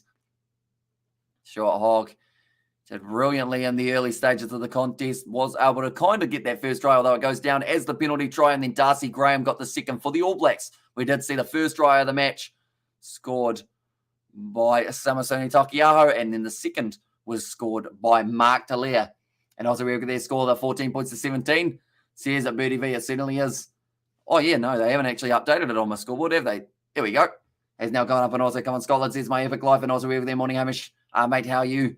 Here all cool, says Birdie V. I'm doing very well. We've caught up on a little bit of sleep, which is always handy. Yeah, we've got the All Blacks versus Scotland in a close game here, which is always exciting because when the All Blacks scored 2 early tries in the match, I thought that Scotland were going to be completely out of it, and I assumed the TAB would have been saying the same thing. But now that they're still right in this contest, maybe they could go on and get another win for the Northern Hemisphere. Kiriwani, though, goes back to Bowden Barrett, Anton Leonard-Brown. The draw and pass from Geordie Barrett there. Clark has to clean it up. He is on the back foot. Now tries to charge. But Hogg able to make the tackle on him up to the 22 now for the All Blacks. Christie goes back across to Scott Barrett. Low tackle made by Matt Fagerson. Now Nepololala receives it from his Blues teammate Christie. Once again, it will be the Blues involved with Bowden Barrett going to Samasoni Tokiaho. Good leg drive from him. Moves an extra 5 to 10 metres down the field. That's going to have to be a penalty against Scotland if Jamie Ritchie was able to get that ball. Now Kiriwani, in fact, no, it's Adi Savia crashing it up at the line. Finley Christie once again goes off to the left-hand side of Kiriwani. Now goes to Bowden Barrett. Caleb Clark with the fend. Accelerates as well. He's done a forward roly-poly and a good tackle by Stuart Hogg. Now going short side. Finley Christie makes an extra metre. The Scottish defence, though, they are doing extremely well in terms of shutting down that All Blacks side from being able to really create any magic. They might even consider going for maybe a cross kick here soon, the All Blacks. Little knock on instead, and it will now be the Scottish scrum. And also there's a Gypsy Boa skateboard, says Tim Rogers, and also Bertie Vibro. I have a question. What is that thing? And also we've got there maybe a Stafford jet ski, and also well done to the England T20 World Champs. Yeah, they did extremely well to be able to beat Pakistan. It looks like there's a little bit of blood coming out of the head of Darcy Graham. I think I now know why he had the headgear on. Maybe he took a little bit of a pre-match knock, decided that he's better off having some tape on it and then putting the headgear over the top to protect it. But now he's just bleeding. Finley Christie. It's a knock on there from him. And yeah, Darcy Graham fired up, even though the blood is flowing from his forehead. Oh, big jump in there from Christie. And my condolences to Adesanya and New Zealand fans, says CP. Yeah, Alex Pereira. I guess if there's ever been a case of someone having someone's number, it is that man. Like, he's been able to beat him back in the day in the kickboxing. And the thing that makes it so, I guess, interesting is the fact that in the old kickboxing games, Adesanya dominates and then Pereira gets him in the last round or the last moment of the fight. And that's exactly what we actually saw in the UFC fight between them in New Zealand. You can do it. I'm rooting for Scotland, says DJ. And also, I'm great. Thanks, Betty. It's 4 a.m. here. A bit early for me. Hope you're doing well, mate. Says Marco there. But now he has got the strapping around the head. Darcy Graham trying to stop the blood from flowing down the forehead. 5 minutes left in the half at the moment. And that is a true 8. He followed him to the MMA to beat him, says CP. And yeah, he's won against him 3 times now, I think it is. Something along those lines. And also, there's a traditionally African or Afrikaner game that originated with early African travelers that made use of ox wagons. And in the game, the players tried to knock over an upright stick with jukski, a wooden pin, used as an ox yoke or yoke. There you go. I would not have guessed that. In fact, that would have been, like, if I had 1,000 guesses of what that was, that would still not be what I would have guessed. So thank you very much, Bertie, for that information. And thoughts on the red card from Peter Steph-Toy. It's unfortunate, but it was a red card. Just because at the end of the day, it was head-on-head contact. If he had wrapped his arms a little bit more, he might have gotten away with the yellow. But in the replays, you actually see that Quacker Smith pushed Peter Steph-Toy quite hard into that challenge. So, I mean, Peter Steph-Toy, yes, he's got himself to blame, but he could also probably blame Smith alongside him and say, oi, why'd you do that? And thanks, Bertie, says Randolph, and also Pledge of Blood, says Bertie there. And 54 likes, smash that like button and subscribe if you I know you heard the man. If you haven't already, be sure to leave a like and subscribe to the channel. It is hugely appreciated. New Zealand score themselves another try in the New Zealand 15 game. Now they are sitting 22 points to 21, but the scrum has gone down to the front row. Scotland win the penalty. And that will be a disappointing end to what was a bit of pressure from the All Blacks. I think Samasoni Takiaho is just asking, trying to get the penalty. Or he asked what the penalty was for. The referee said, no, not telling you. Go back to your team. Now Finn Russell going to be kicking this one downfield to touch. And also, cheers, Betty V. There was a great mystery we needed to know the answer to, says Marco. Check downfield. That one does manage to find the touchline. They're advertising Papa John's, which now really makes me want pizza. even though it is currently 4:04 a.m. Me and George were quite sad last night because when I did wake up at 9 p.m., he came around, we uploaded that video, and then we found out, because we were considering doing a KFC run, which we probably shouldn't. At the end of the day, it's not the best for you, but if you have it in moderation, it's all right. And yeah, we were going to head up, but when we learned that they were actually closed, so that made us sad. Adi Savia takes some big contact there. Where Matt Ferguson was breaking through now. Little kick on behind from Finn Russell. It's sitting up nicely. Geordie Barrett does well to regather, and it's going back for the penalty in favour of Scotland. Once again, I prefer the idea of Gypsy Bowers shredding. And Kate Down and also coming. The AB's going to try. Says that Novmum there. Yeah, at the moment, the All Blacks, I have to say, this half, they've been average. The first 8 minutes, brilliant. Scored the 2 quick tries. But ever since then, they've given away around the 8 penalties and also just haven't looked great, I think is the best way of describing it. Speaking of looking great, apparently on that website, you can find your perfect match. There you go. And they're already blocked. Someone else bit me to it. Who was it? Who was the moderator who got on? I assume it was you, Marco, or have we got a silent Seb in the live stream as well? Now Scotland kicking this one for the touchline. Like they're saying, an extra point on the board here for Scotland, or an extra 7 would be absolutely massive heading into the second half. 30 metres out from the line. Fraser Brown now with the line out. Finn Russell having a big conversation with his back line. I think they've got something special planned here, Scotland, if they can get this ball out effectively. Fraser Brown about to throw it in. He goes to the back, but it's slapped away almost by New Zealand. But Jack Dempsey able to take it nicely. He came on the field for Hamish Watson after the HIA was required. Now Pierce Schumann throws himself up to the 22-metre line. Now in behind, Chris Harris joining up nicely. Quick hands now on the outside to Jamie Ritchie, the captain. Now Price going off once again. It will be the big man at number 3, Xander Ferguson. Back across. Big run from Grant Gilchrist. Adi Savia tries to get the turnover. Not able to do so. Price gives it now. Russell with the wide cut above door. Van der Merwe trying to break through. Good work from Geordie Barrett, though, to stop him. He's not in touch. Ali Price back across field. Xander Ferguson getting extremely close for Scotland. And this has to be a try. As long as they keep on throwing their forwards at the line, they should be able to cross for the 3rd time in this matchup. Now around the side, looks like Pierre Schumann gets closer to the line there. Half an inch out. New Zealand need to stay on side. They're waiting for it here, Scotland. If they go out wide to the left, I believe it's a try. But for now, they're just going to keep on attacking from 2 metres out from New Zealand's line. Even closer now. Adi Savia gets over the ball and wins the penalty for not releasing. That is a massive one for the All Blacks. And right at the pretty much the best time to do it. I think Beauden Barrett, he was considering going for the tap and kicking it into touch, but I believe, yes, they do now. They tap and they kick it out, and that will be halftime. 17 points to 14. The Scottish in the lead.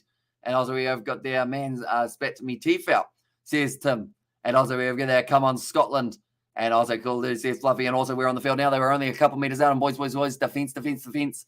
Says Marco. And the All Blacks, I guess the best way of describing that last little moment is they survived up against Scotland. Yeah, well, that was a good first half. That's what happens when you keep changing players and positions. Can't get cohesion, damn Fozzie, says Cooper Cronk. And that's exactly right. At the end of the day, to go from having a player at 15 to move him to 10, and then also having your guy who is at 12, move him to 15, there's always going to be a little bit less chemistry for the start of a game.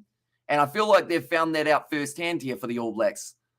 Maybe missing that acceleration on the outside of Rico Ioane as well would have been a nice combination. I think he will be on the field a little bit sooner rather than later. That will probably be for Anton Leonard-Brown when they decide to do so. That's mistakes from the All Blacks leading them into a very bad result, says 48 Tong. And there, yeah, the 9 penalties against them somewhere along those lines certainly haven't helped compared to only about the 4 or 5 we've seen against Scotland. And Nice Artie says, no, he certainly saved the Kiwis in that situation. Currently 50 minutes through the game between the Barbarians and New Zealand, and Joe Marchant was almost able to score the try. In fact, it was actually offloaded up, and they have now been able to get themselves the try for the Barbarians. And blame Fossil, typical All Blacks, and Adi Savia, consistent brilliance as always, and hope Adi is the highest paid. And can somebody please check if Adi Savia has Irish grandparents? Some player. I mean, it'd certainly be a great pickup for any international side around the world. On highest paid AB, he deserves it. So, says Marco. And also we have good there. Foz should have taken the Bunnings store manager job, says Fluffy. That reminds me, Marco, I assume that I've asked you this in the past, but did you end up spending your Bunnings gift voucher? And if so, what did you get? No one will understand that reference, but we will know what we're talking about in the bars, says Gareth. And also the backs and the forwards of the ABs didn't connect and played individually, says 48 Tong. Once again, my brain, it's not completely his fault, but is that something to do with Finlay Christie not being able to get that communication right between the four-pack and the back line? That's something that we normally see from Aaron Smith. He knows where he's passing the ball before he even gets to the breakdown, whereas Finlay Christie has made a couple mistakes around the side, has found some good passes, but also seems like something's missing from the All Blacks at the moment. Jack Dempsey, the Manasa Mauler, undisputed boxing world champion between 1922 and 1926, says Slowfinger. And also, Dope Man, I'll only just put my teeth back in the gob. Great crack, man. And also, my word, what a half, says Birdie V. Yeah, high score and close game, about as much as you can ask for. My prediction at halftime, I think I said it was going to be 17 points to 10. So I wasn't quite there. I'm finally getting homesick, says Nate. And also, we get there exactly, bro. You got me, says 48 Tong. And also, we get there fine. Finley sucks. And they're from Spacebar. And I, guys, 57 likes. Smash that like button and subscribe if you are new. You heard them. If you haven't already, sure to hit that subscribe button. We're going to be back next week with plenty more matches of the Rugby Internationals. Also, the Rugby League, the Sevens in Dubai are just around the corner. That will be taking place in December, just after my birthday. That's going to be an epic one to be able to cover. And hey, brother, says Maxie, welcome in, mate. Hope you are doing well. Have you found somewhere to watch this game? And if so, what are you thinking of the match so far? What can the All Blacks do differently in the second half to try and break down the Scottish? And yeah, I spent those the voucher. Thank you, mate. I used it to help pay for a table saw. Cost me $1,100. So great to get it cheaper, says Marco. And I'm saying New Zealand by 10, says Birdie V. A bold prediction. What did I say in the end? I think I said the score would be 34 points. What was it? 34 points to 20 was my prediction in favour of New Zealand. And also, we were there, Finley, a homesick. Nah, half of Scotland is ginger, says Tim Rogers. And also, relax, Fozzie, says Nate there. But Scotland certainly having a good into that half. New Zealand probably lucky to get out of it, only being the 3 points down as they were only a couple metres from the line. And Artie Savia, of course, showing off his brilliance, being able to get through. And also, All Blacks will break 50 by full time, says Cracker. And also, Gingers have no soul, says Randolph. And then ABs need to score first in the second half and in the first 5 minutes. And now my stream's all down. Tough one, Scotland on fire, eh? And they've had some good moments throughout this game. It was that yellow card of Anton Leonard-Brown that was really the turning point for the All Blacks. But yeah, the penalty count still is something that I'm a little bit concerned with. Almost double figures for the ABs, giving away 9 penalties in the first 40 of the contest. And then again score again 2 minutes later. Then another 20 tries, says Nov Mum. Okay, so not asking for too much from the All Blacks. And you know New Zealand will come back in the second half, says Birdie V. They should. But I think at the moment, they just seem to be struggling a little bit with the way that Scotland play. I think Scottish defence in this game has made it hard for the All Blacks to really find that structure that they're looking for. Plus, of course, like we mentioned, having so many changes. Geordie Barrett, he was playing 12 last week. Now he's playing at 15. We're seeing Bowden Barrett. He was playing 15 last week. Now playing at 10. New midfield combination. In fact, a whole new midfield combination, I should say. And then also Mark Talia out on the wing. Bowden Barrett, a new fly half. Finlay Christie, a new halfback. A lot of changes throughout them. And also Brad Weber or Bryn Hall have go, says Maori. Yeah, I would definitely have Brad Weber in there. It was up to me. He's a class player. And also, did the ladies swoon when they encountered Ginger? I would have no idea, Fluffy, about that one. And also, I have to ask, how much sleep did you have? Says Birdie V. So, it was an interesting one. First of all, I guess I'll start from when we first woke up yesterday, because it makes a little bit more sense that way. So we did end up getting up at Saturday morning, 7:30 a.m. That's when we ended up getting out of bed. Then from there, we ended up doing the Rugby League live stream at about 8 o'clock, I think that one was, or 8:30. We ended up covering that. Then I went and played a game of cricket. Then came home, did more live streams right through till 11:30 a.m.-ish, I think was when we finished the live streamings and I had everything else set up. Then I went to bed, got 8 hours sleep, and then now we're here again, ready for some more live streams. But we will be going to sleep after this matchup as well, and then heading to bed for 5 hours or so, getting up, going to work, doing probably about 5 hours there. And then I think George is coming around later on tonight. And then we are going to be doing some filming. Then I'll sleep. And then, I've just realized how much more there is to do. And then I've got the Rugby League World Cup live streams tomorrow morning for the women's semi-finals. So that's the plan. I'm gay, says Jamie Brown. Congratulations. And let's go Scotland, says Jamie in there. And Artie always coming in clutch something. Samantha Kane never does. Are you playing or are you paying attention, Fozzie? Says Mark. A very frustrating game to watch, says a spacebar. And also, yeah, homesick getting to him, Tim. Says Nate, and also, brother, what a legend you are. And Samantha Kane says, Nate, too many rule changes has made it a tough job for the referees. And also, Samantha Kane has a nice bum, though, says Fluffy. Interesting. Going, apparently, the English ref Barnes won 2 gold medals yesterday, one for running and one for swimming. The fastest ever channel crossing, says Tim Rogers. I don't think there's been a single game in the last year that every side has agreed that the refereeing was great. And I don't know whether or not that is so much to do with the fact that the refereeing's been bad or just more to the factor of, like, everyone's got such pinpoint, like, you've got 15 replays of everything now. And I think a lot of people expect the referee to be absolutely perfect, but it's going to be very tricky. You've got human error to attest with. An AB's defensive ball very narrow, says Hoodie Bash. And we did actually see Caleb Clark miss that tackle down the wing and Geordie Barrett for that Darcy Graham try. And it seems like because they're having to run back outwards to then try and make the tackle, maybe that is why they're struggling a little bit. And yes, Jamie, we know. It is the alphabet. I see. It also drops Fozzie, Caleb, and Nepo, says Nate. And there, but Stephen Donald, Beaver, having a bit of a conversation at the moment in the, I guess you could say, the interviewing area is the best way of describing it. The studio, that's another name. All right. Okay, they said that Scotland have grown another arm and a leg by playing in front of their home crowd. I think New Zealand just need to go back to basics in this half. It sounds like such a weird statement to say for an international game of rugby. But go back to basics, discipline, make sure you're not giving away those penalties, and then from there, see what you can do when you've got the last 20 minutes. We know how strong the All Blacks can be for the last 20 minutes of a fixture. They just have to get there and be close enough in the match so they can get there. And it's Scotland acting like they've won the World Cup when they won penalties, says the baseball. And also bringing Razor Stevenson and Tamaiti Williams, says Nate. And also being a ref is a no-win game. Exactly right. You could have a perfect game and someone would still find something that you did that they feel was slightly wrong, and they would end up pretty much crucifying you, is the best way of describing it. Like, it's a hard job being a referee. You have to have extremely thick skin and be extremely confident in what you're doing.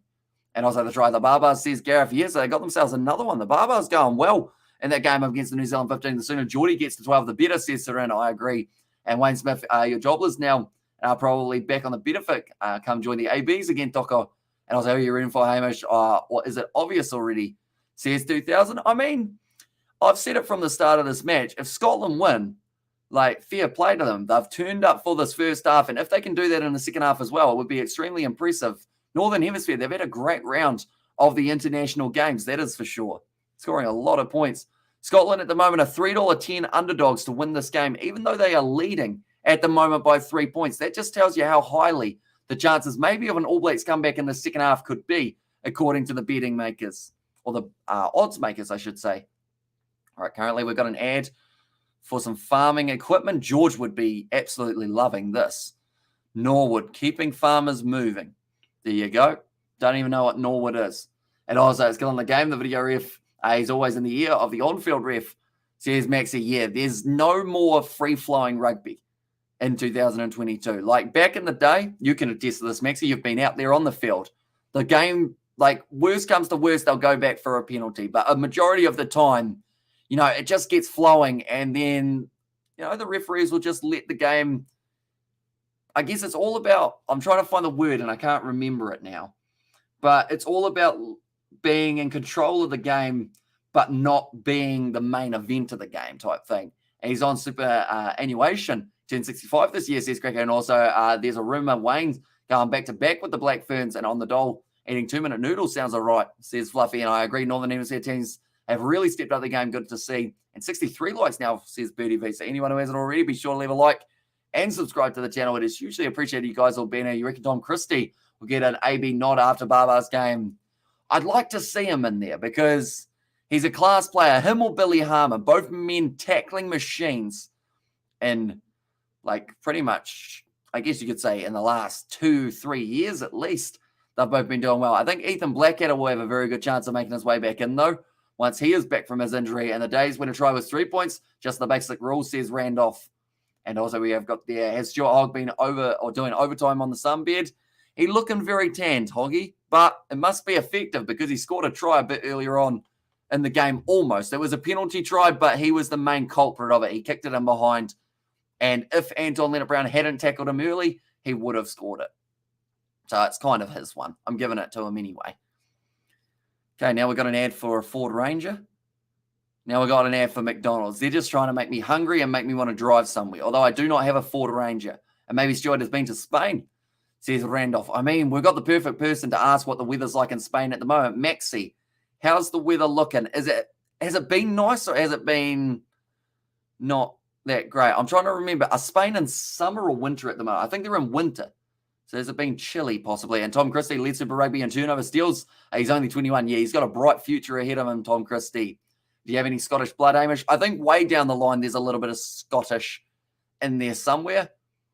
But, yeah, I'm not too sure how far down the line you've got to go type thing. And gets it going on, says it was there from George McDonald. I mean, he'd be a good option at the moment. We are struggling in terms of getting that ball out nice. Refs becoming a focus point. The Stars slowing down the play and ruining the spirit of the game, says Nick Priest. And I always felt sorry for Tom Christie. Old mate went bald at like 19 years old. It's very relatable, Tom Christie. Why do you think my hair is so long? Because as soon as I chop it, it's gone.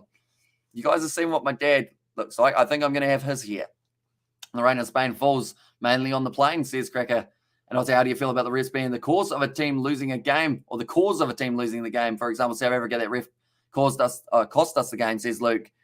I mean, to an extent, I can understand why you feel that it's cost them the game. But I made a comment on one of my other live streams, and I feel like I'm going to kind of stick by it a little bit. You may have 3 to 5 bad decisions against a side in a game of rugby, but other than that, you've still got the other 75 minutes or so to win that game. South Africa, they had a lot of mistakes in that game up against France, handling errors, penalties conceded in the breakdown that they didn't need to give away, and just little mistakes that they were actually making as players that the referee wasn't even involved in. So I would say with a game that was so close, all South Africa needed to do was hang on to one more of those passes, make one less mistake, and they could have won that game. And yes, there were decisions in it, but I feel like there's also got to be some responsibility on the players with the fact that they weren't able to really get the job done. They had their moments in that game, if that makes sense. You can play the Scottish anthem on your bagpipes. I mean, guitar, says Randolph. I cannot. I can play the South African national anthem, but not quite the Scottish or New Zealand or anything else along those lines. And they need to limit the video refs' influence, just like the players. And there needs to be space for human error. Players only get live time to react and play. Save it for extreme foul play and tries, says Maxi. And there's is that Rusty flooding YouTube with anti-ref propaganda. And also it's only the stop-start rules improving the Northern Hemisphere, says Cooper Cronk, but it's going to be taken nicely by Mark Talia. And they had to get that one straight away, the All Blacks, or else they could have been in danger. But Scotland keeping New Zealand 10 metres out from there on now. It will be Samason Takiaho who hits it up, I believe. The kick won't be too far away. Now, Finley Christie needs to make sure he's getting this right. Goes off to Nepal-Alala. Looks like now he is considering the box kick. Accept the decisions. It is what it is. We can't change it, says Randolph there. And Finley Christie proved against Japan that he is not international level, says Boom Shakalaka. When did he play Japan? Finley Christie. Oh, sorry, Finley Christie. I think you're talking about Boom Shakalaka rather than Tom Christie. Tom Christie number 7, Finley Christie number 9. I believe we're talking number 9, aren't we? Can you play the New Zealand national anthem? Only like the first 2 notes.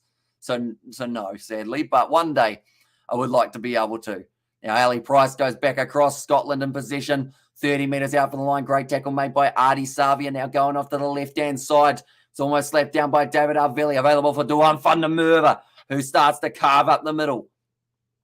Now Ali Price, back across to Pierre Schoeman. Hits it hard at the line. The crowd go, ooh, as he goes for it. Now Finn Russell to Chris Harris. There's an advantage here. 13 black offside. That's another penalty against Anton Lienert-Brown. That is about his 4th penalty against him in the contest, and I would think that Rieko Ioane won't be too far away from making his way onto the field. The chairman of World Rugby Boards, as English says it all, says Nate there. So another penalty. This will be an easy 3 if Scotland want it, and I believe that Finn Russell will be taking it on. Jamie Ritchie says, yes, we will indeed. Anyone wondering about the Barbarians game? Currently 65 minutes through, the Barbarians leading it 35 points to 24. And what time is it in Scotland? I believe it is 5 p.m. Maybe. Possibly. Yeah, either 5 p.m. or 5:25 p.m. I should say, or 3:25 p.m.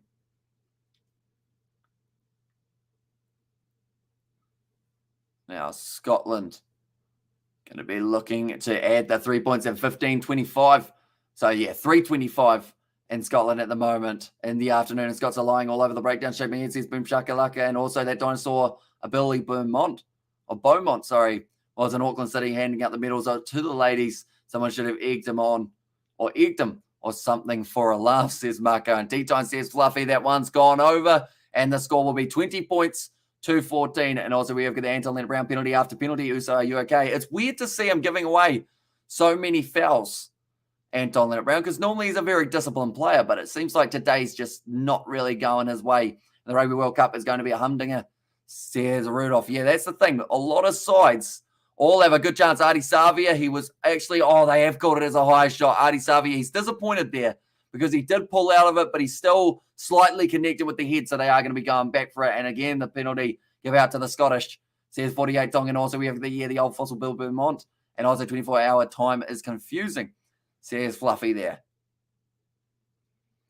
But now, Artie Savia will be disappointed to give away that one. Scotland will be loving it, though. They'll be able to kick this one for the touchline once again. And Carlton Nunna's just made the comment about the All Blacks discipline throughout 2022.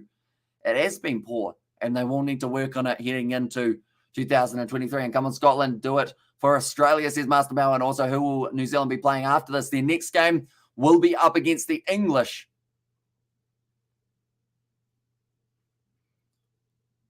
Now, going to be Fraser Brown throwing it in. Nicely taken at the front for Scotland. Now Finn Russell goes across. Great low tackle made from Dalton Papali. And it seems like him and Artie Savia are really going to have to be the difference makers in the four-back for the Kiwis. They look like they're both trying 110%. Now Caleb Clark hits it up at the line, but it's nicely tackled by Fraser Brown. Now Christie goes across to Nepal-Olala. The All Blacks, their bench is going to be the thing that wins them this game, I think. And also I'm with you, Hamish. If you are going to win, then you have to be clearly better, says Slow Finger. And that is like something I notice because I look at the stats and everything. It's like when a team loses, by example, by 5 points. Team loses by 5 points. They go, that one decision from the referee cost us the game. You look at the stats and they drop the ball 15 times. But it's that one decision that they had go against them that they feel is the reason that they lost the game, if that makes sense.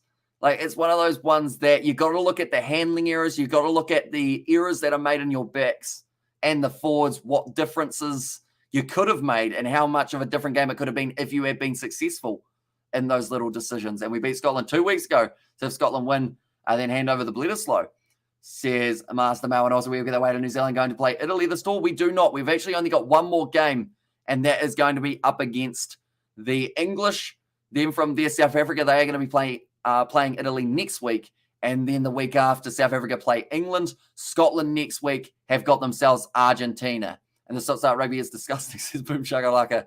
And no, ABs versus England, that's it. That is indeed the next game. Artie Savia inside of the 22. Matt Fagerson tries to stop him, but Artie Savia has driven the legs. New Zealand, I believe they've got the advantage as well in the process. That ball's not going to become available too easy, and the referee will be going back for it. Come on, the Scots, says E-Boy. And also wasn't it absolutely smashing the Italian gave a Wallops P, says Nate. We certainly don't want this. It's coming from the referee when people were having a bit of an argy-bargy. I suck at an Irish accent. I feel like if I'm listening to Irish commentators, it gets better. Same with the Scottish accent, but if you're not listening to it the whole time, it just sounds weird. And hopefully Ivan Ruiz gets a start in that game against Italy. I'd like to hope so. And if he doesn't and isn't on the bench either, I feel like there was no point in them having him in the Springboks rather than having him in South Africa A. If Aussie got out of jail not playing Italy this tour, says Gareth. That one's gone into touch from Bowden Barrett. Already 45 minutes through this game and currently 6 points difference. The Scottish leading at 20 points to 14. So, theoretically, my scoreboard that I had in my head, I had it as 34 points for New Zealand, 20 to Scotland. So, Scotland aren't allowed to score any more points if I am to be right. But the thing is, I can see them getting another couple penalties throughout this one. Nicely taken by Sam Whitelock. Now, Dutton Babali. Inside ball off to Simmerson and Takiaho. The halfway line now currently for New Zealand round the side of the breakdown. It's Akira Ioane straight over the ball. That's got to be a penalty to Scotland. Jamie Ritchie wins it for his side. The skipper stepping up. And now Scotland, this is going to be about 50 metres, or in fact about 53 metres out. I'm not too sure whether or not Finn Russell has the distance to be able to bang this one over. And I hope so too, Luke, and get ready for a huge AB's comeback in the second half going for the half century, says George McDonald. To me, it is obvious that the Boks are experimenting, says Rudolph, and also this channel, Filth or Train Spotting, or just channel Filth or Train Spotting, says Fluffy. And at the moment, Scotland totally deserve to win. Exactly right. Hamish acting calm, secretly raging inside, says Gareth. Welcome in, Gareth. Hope you are doing well. It has been a rough game for the All Blacks, giving away a lot of penalties, which is something they'll have to work on in the near future. But it looks like the reinforcements about to come onto the field. George Bower and Fletcher Null not too far off, and that's me, Gareth, says Marco. And Scotland need this win, says DJ. It would be massive for them. So it would move them up in the world rankings, I believe, as well. Now Fraser Brown throws the ball in over the top, nicely taken at the back by Sione Tuipulotu. Now Scotland going off to the left-hand side. Big run from Grant Gilchrist. Scotland now recycling quickly, and like they're saying, Scotland cleaning up beautifully in the breakdowns. Getting that ball out and quickly recycling. Now, nice ball, Jock! Oh, he's been taken down 1 metre short. Finds the offload up now. Ali Price is 1 metre short. Stuart almost went straight through. Penalty for New Zealand, I bet you. It was Anton Leonard-Brown. Or was it Geordie Barrett? Okay, Sam Whitelock trying to get himself out of that breakdown. He ended up standing on someone's leg. I think he was going to try and apologise to him, but Anton Leonard-Brown gets over the ball, does very well. Is that normal to have a Scottish ref in a game Scotland playing? It is an Irish ref. They do have similar accents in some regards, I guess you could say. Oh, Bowden hasn't found touch. That's a naughty move from the All Blacks fly half. Oh, they've called it as a knock-on. That's an even worse call. The game's going to be play on. Darcy Graham going up the middle. Is this a knock-on? Or did it go backwards? I will indeed come in Scotland. One day I will. Interesting. And also, if you had to pick one or your South African side to take on the English, who would you go with? I think the moment for South Africa, they've really got a trouble at, I would say, scrum half's one of their main positions that they're not too sure about what they're going to be doing with. So you comment somewhere about this chopping and changing of the offsides. Still good example here, says Nazi Williams. Both accents are impossible to understand, says Cracker. See, the crowd are booing that one. I don't know whether that travelled forward. I feel like that's a little bit of luck for the All Blacks. And look, any of them, as long as the Boks beat the English, says them and come on the ABs and Scottish banter is the best, says Rudolph. George enjoys, he's actually got Irish workers at the moment because they have a silage business, so they get their workers in from Ireland each season. Said one of them went into one of the health shops and ended up accidentally pressing the lid on one of the bottles and ended up spraying it something all over the carpet. And then his name's Jerry. Shout out to you, Jerry. He won't be watching this, but George has quite a bit of fun. They flooded a car accidentally, the Irish workers. I don't know whether or not they realised that cars don't float. Now it's going to be Anton Leonard-Brown up to the halfway line. Finley Christie goes back to Scott Barrett. Hits it hard, but now straight over. Oh, that was close to the turnover. Anton Leonard-Brown going to be heading the ball up, dives towards the line. New Zealand, they have to make sure that they're in there early for those clean outs. Now Bowden Barrett will kick it up high. Going just outside of the 22. Duan Funda Merva. Great take from the Scottish flying winger. And also losing sucks, says Danny. It does. But sometimes a loss can be just as beneficial as a win. Yes, it doesn't feel as good, but sometimes can be the one that you really learn from. Geordie Barrett kicks it downfield straight to Duan Fundamerva. Now charges at the line, trying to go through. Samasone Takiaho misses the tackle, but Papali'i was able to make it. Now Price goes back to Xander Fagerson. Scottish still have plenty of gas left in their tank here. Finn Russell kicking it downfield, looking for the 50-22. Going to be an awkward bouncing one. Caleb Clark able to get it. Now fires it across to Mark DeLeo. I don't think I've ever seen that man kick a ball. And now he does get wrestled down. Finds a great offload to Beauden Barrett, who trips over himself. Now Geordie Barrett's knocked the ball on, and Scotland will have to scrum from 22 metres out. And Ask Izzy says, Nazi Williams, and also this game proves Richie is our 10. And also I forgot to ask, did you have a good night's sleep? I managed to get 8 hours, which probably wasn't too bad overall. And what time is it in New Zealand? We're currently sitting 4:35 a.m. here in New Zealand for this game. And I don't think the ABs are playing worse. It's the other teams are playing better. To an extent, I'd agree, although also with the 12 penalties against the All Blacks, you'd have to say that that is still also something that has been costing them. But Scotland, they have been on fire in this matchup. Yes, their first 10 minutes didn't go well, but since then, they've really been able to find their feet. Good discipline will come in, will come with the change of coach for the ABs, way overdue to sack their coach, and also Bonin is trash. He is well past his due by date, says Boom Shakalaka. And ABs, what are you doing? Says Novum. Yeah, there's just mistakes. Like at the moment, the All Blacks are tackling themselves. We've seen Beauden Barrett slip over. We've seen Anton Leonard-Brown slip over, all in just the last kind of minute or so. Damian McKenzie would have made a huge difference in creating a chance and a bit of flair, says George. And I should have mentioned the Barbarians game. 5 minutes left in that contest. Barbarians winning at 34 points to 31. So an extremely close one. And if you're Welsh, then you have dealt with loss philosophically by celebrating whether we win or lose. End result that the Welsh parties are the best, says Slowfinger. At least we're getting submarines. At least we're getting submarines. I know that at the moment in the, what is it? They've got sink a sub at Subway. I know that's not what you're referring to, but it's just a fun thing, isn't it? Now, like they're saying, the All Blacks being slightly outplayed by Scotland throughout this match, and they're falling over because they're scared of getting crushed by Scotland power. Says Master Mal, that's going to be a scrum reset. So Rico Ioane warming up with Offa Toanga Fussy here. So he won't be too far from making his way out onto the field. And I would like to think that TJ Perenara would be pretty close to getting his way out there on the field as well. I feel like it's about time that Perenara gets to step up. He's played well for Wellington throughout the Bunnings NPC. They are now defending champions of that competition. But I think Finlay Christie for me in this game has been lackluster.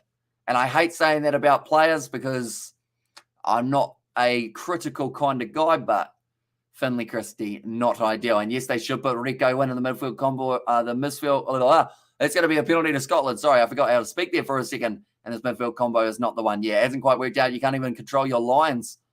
Shaken fear as the thought of Australian with nuclear subs. And also we have got the ES Wellington, my favourite New Zealand team. And he's playing like the Brumbies at the moment, says Nazi Williams. Right, this is a kickable 3 once again for Scotland.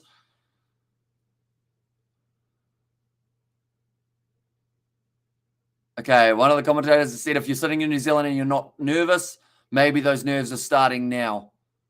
I'm doing all right at the moment. I feel like I'm very zen, I guess you could say at this stage. Is Roger Tuivasa-Sheck playing? He is not.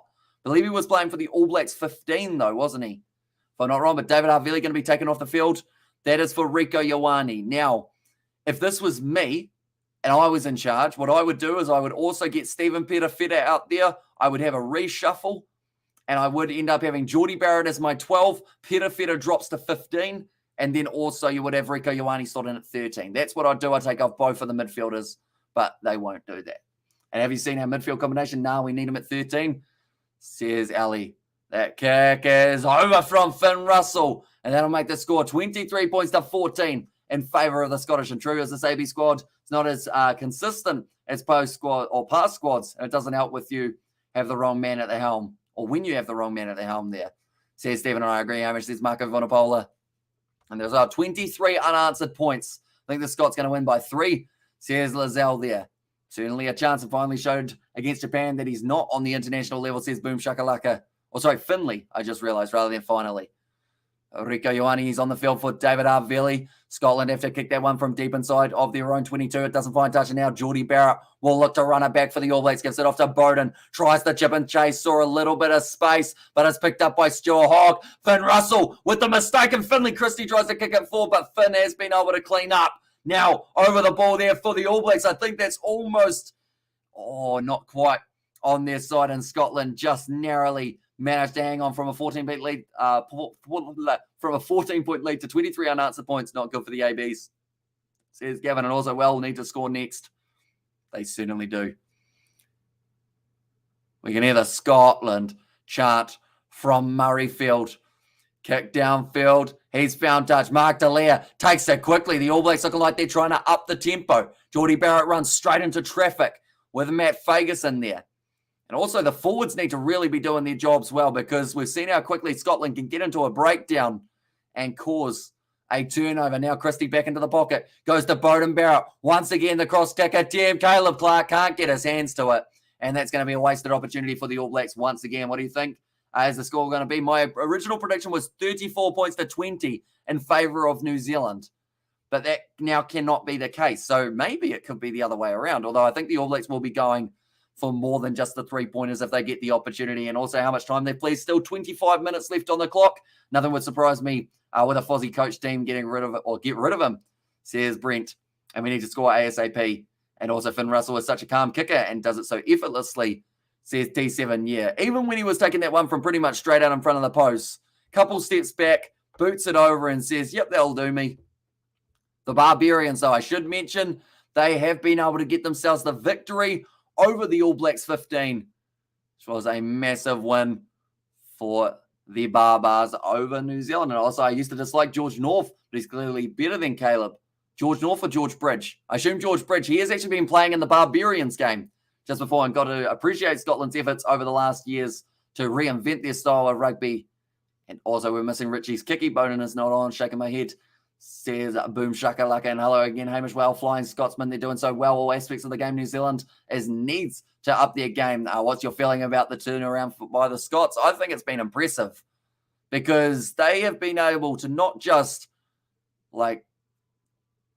they just always seem like they're in the contest, if that makes sense, no matter who they play. Over the last 2 years, Scotland have always been one of those sides that you cannot rule out, and currently they are showing once again why. And also Foz would be a great Australian submarine. And also All Blacks always let teams in the game, says Fabian. It's going to be kicked downfield by Ali Price. There's a penalty going the way to Scotland. At the moment, like they're saying, the penalties are killing the All Blacks. That is about penalty number 15. And also, hey, bruz, I got a spare $1. Buy us some grogs, bruh, says Nate. I feel like the thing is, you have given me a lot of money over the past, Nathan. So if I was ever in Australia, I will give you that $1 and we will go for some sort of outing. We go bowling. I want to go bowling again. I was terrible the last time I played. This is horrible. Says, no, Mum, it's not great. Anyone who got up early in New Zealand time to watch this game will certainly not be happy with the fact that they are missing sleep and these penalties are messed up. Says, boom shakalaka. Now, Finn Russell kicks it downfield into the touchline.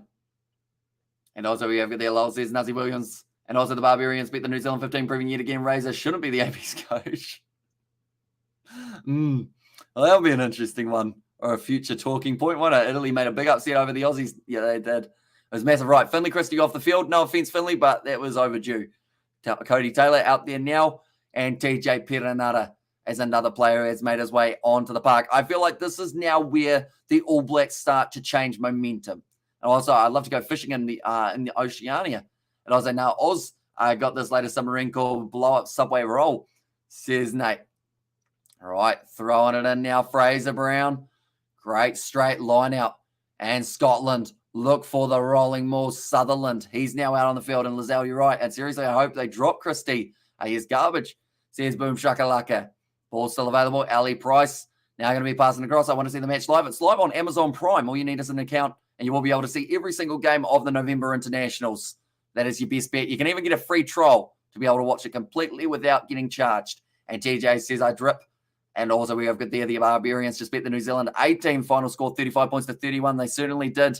It's a great performance from both sides and an entertaining fixture to be able to watch. Now back across, Finn Russell gives it to Stuart Hogg inside of the 22. Run around Caleb Clark and kicks it a little bit further down the park. It's an awkward bouncing one. Beauden Barrett has to wait for it. The ball is running away from him, but now he's cleaned it up. Looking to pass it off to his brother, Geordie, who's got the long boot. Kicks it downfield. Doesn't find touch. Finn Russell now going to be firing back in the attack for the Barbarians. Sorry, for the Scottish, I should say. Mark Talia might have taken him out late there. They may have another look at that. Kick downfield. Beauden Barrett gets it into touch. And now it is going to be the line out for Scotland. And Solomon Islands, says Stefano. And there. Is that for how to watch it in the Solomon Islands? I believe it would be on Sky Sport Pacific if that is the option you're after. And Australian subs. And also the Barbarians. No, I read that one. And also come on the All Blacks all the way from SB. And there it comes through. Is that Serbia Danilo? It hasn't actually shown me what flag it is and what were the Scots playing or paying to win before the game started. I would say about $10. Or maybe anywhere between $5 and $10, I would say Scotland would find themselves at. And now I can tell you that they are paying a lot less than that. And also don't trust the judges, says Duzzy Williams. And also the highbrow says, Josh, welcome in. So Scotland currently are $1.47 favourites. New Zealand $3.10 underdogs to be able to go on and win this one. So probably about the highest that New Zealand have been in recent times. That is going to be a bit of a knock on. And Artie Savia cleans it up now, going short side. Not a lot of space to deal with.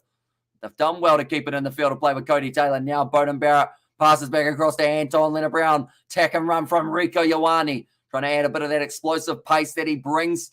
Trying to break through for the Kiwis. Nice inside ball after Sam Whitelock. Now Perenara goes to the short side. Beauden Barrett with the almost four pass to Mark Talia. They'll say, went backwards. So now big run from Talia. He's in touch. Just ran out of space. No room for movement. And now Scotland consider taking the quick throw. And also Flower of Scotland says just Finlay. And Scotland have a few South Africans playing for them. Says Boom Shakalaka. I mean, if we go down that track, New Zealand have quite a few Pacific Island players playing for them. So I feel like it's the same kind of thing for us as it is for Scotland. Around the side, Fraser Brown, he thought he had a decent chance, but he tried to pass it off to Darcy Graham, who just wasn't quite there, and why New Zealand seems so behind nations like France and Ireland. It just seems to be that they are really struggling to adapt to penalties. Are you supporting Kiwis? I am from New Zealand, but at the moment, I mean, I'm always impartial, and I can see Scotland holding on for the next 21 minutes and being able to get themselves their first ever win over the All Blacks. Yes, that's a bold call, but for me, we've seen nothing from the All Blacks in the second half that says they want to get back into this match and they've got something to actually get back into it. And supporting ABs all the way from Papua New Guinea up the All Blacks, says Bromelo. And hopefully I said that correctly. And also I should mention Papua New Guinea in the semi-final of the Women's Rugby League World Cup. They are going to be playing Australia. We're hoping to actually do the commentary for that game on the channel, 6 a.m. on Tuesday morning, New Zealand time. And come on, Scott Africa, says Fluffy.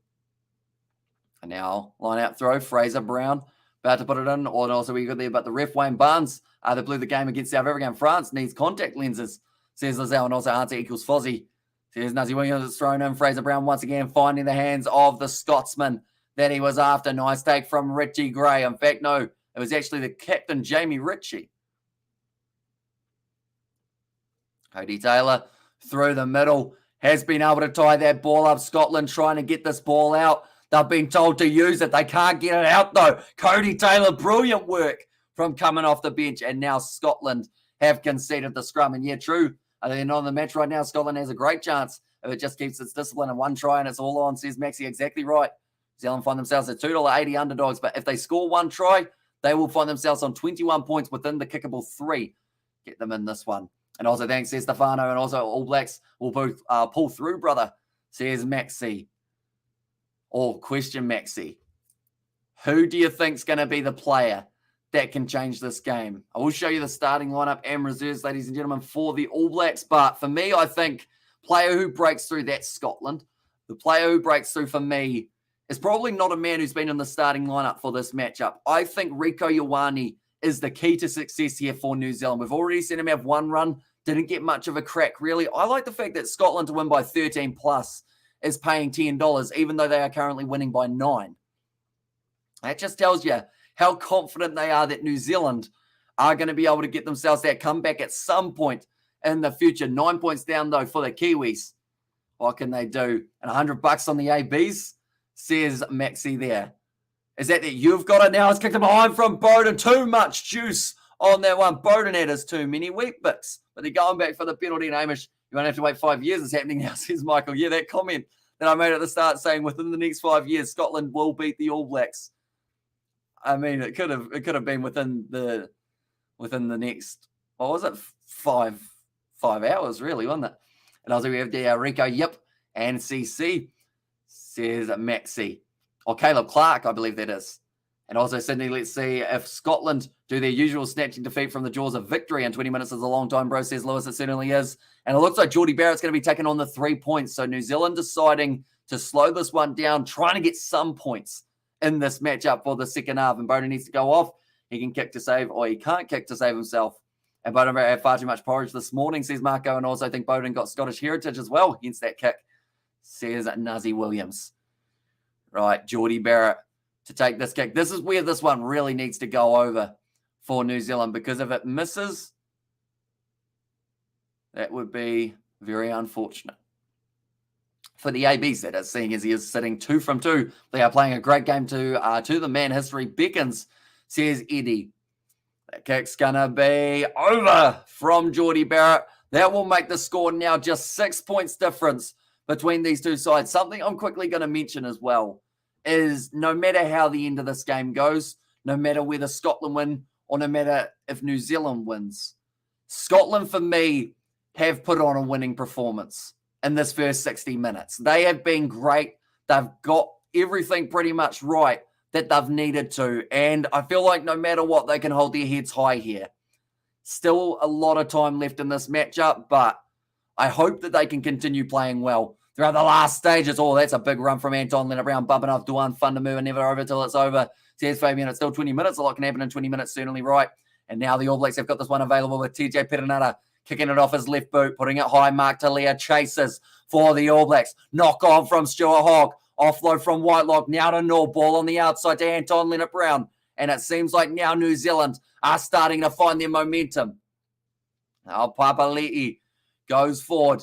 Offload again. Bowden Barrett gives it to Cody Taylor inside of the half. And I can confirm New Zealand now favourites to be able to win this contest on the New Zealand TAB. Geordie Barrett hits it hard at the line. It looks like he might almost be playing somewhere in that midfield combo now. Bowden Barrett short side. Tries to break through. Doesn't find the offload to Ioane. TJ Perenara hands on the ball. Once again goes off to the right-hand side. And we're really seeing a tempo increase since Finlay Christie went off the field. And also no way Scotland have turned it around. Now Geordie Barrett off to Cody Taylor. Carves up to the 22. Stuart Hogg tries to get over the ball. Unable to get the turnover. Bowden Barrett short ball to Anton Leonard-Brown. 10 metres out from the line now for New Zealand. Now Perenara goes off to Null. Back to Barrett. Now Bauer. And so at the line you can hear the Scottish chants in attendance. They want to see their Scottish boys do well. Another carry from Bowden Barrett. Round the side. Artie Savia. Pop pass. Quick hands from Anton Leonard-Brown. Gets it up to Mark Talia. Charges. 10 metres still from the line, the All Blacks, but they have hit 10 phases now for the first time in a long time. George Bauer does well. Perenara goes off to Cody Taylor. 5 metres now between the All Blacks and getting themselves a possible lead in this contest. Artie Savia round the side of the breakdown. Perenara to Frizzell. Wasn't deliberately knocked down. Great pickup from Bowden Barrett offload to Papali'i. Gets back to his feet. Drives hard. 1 metre short of the line now. Scotland over the ball. Almost getting the turnover. But still going to be just available for the All Blacks. Was it slapped out of his hands? The referee says no. And Scotland get the turnover, or do they? Okay. The ref has called time off here, which is an interesting one because that would refer the fact that they're going to be going upstairs for a TMO decision. Or are they? No, they're actually timing off for a serious injury. Looks like a knee injury here for one of the Scottish props, which is why it has stopped, and also why time off. Okay, I see Finn Russell on side and grabbing the arm was the comment from the referee. Does Finn Russell? He slaps the wrist of TJ Perenara. And well, says JP.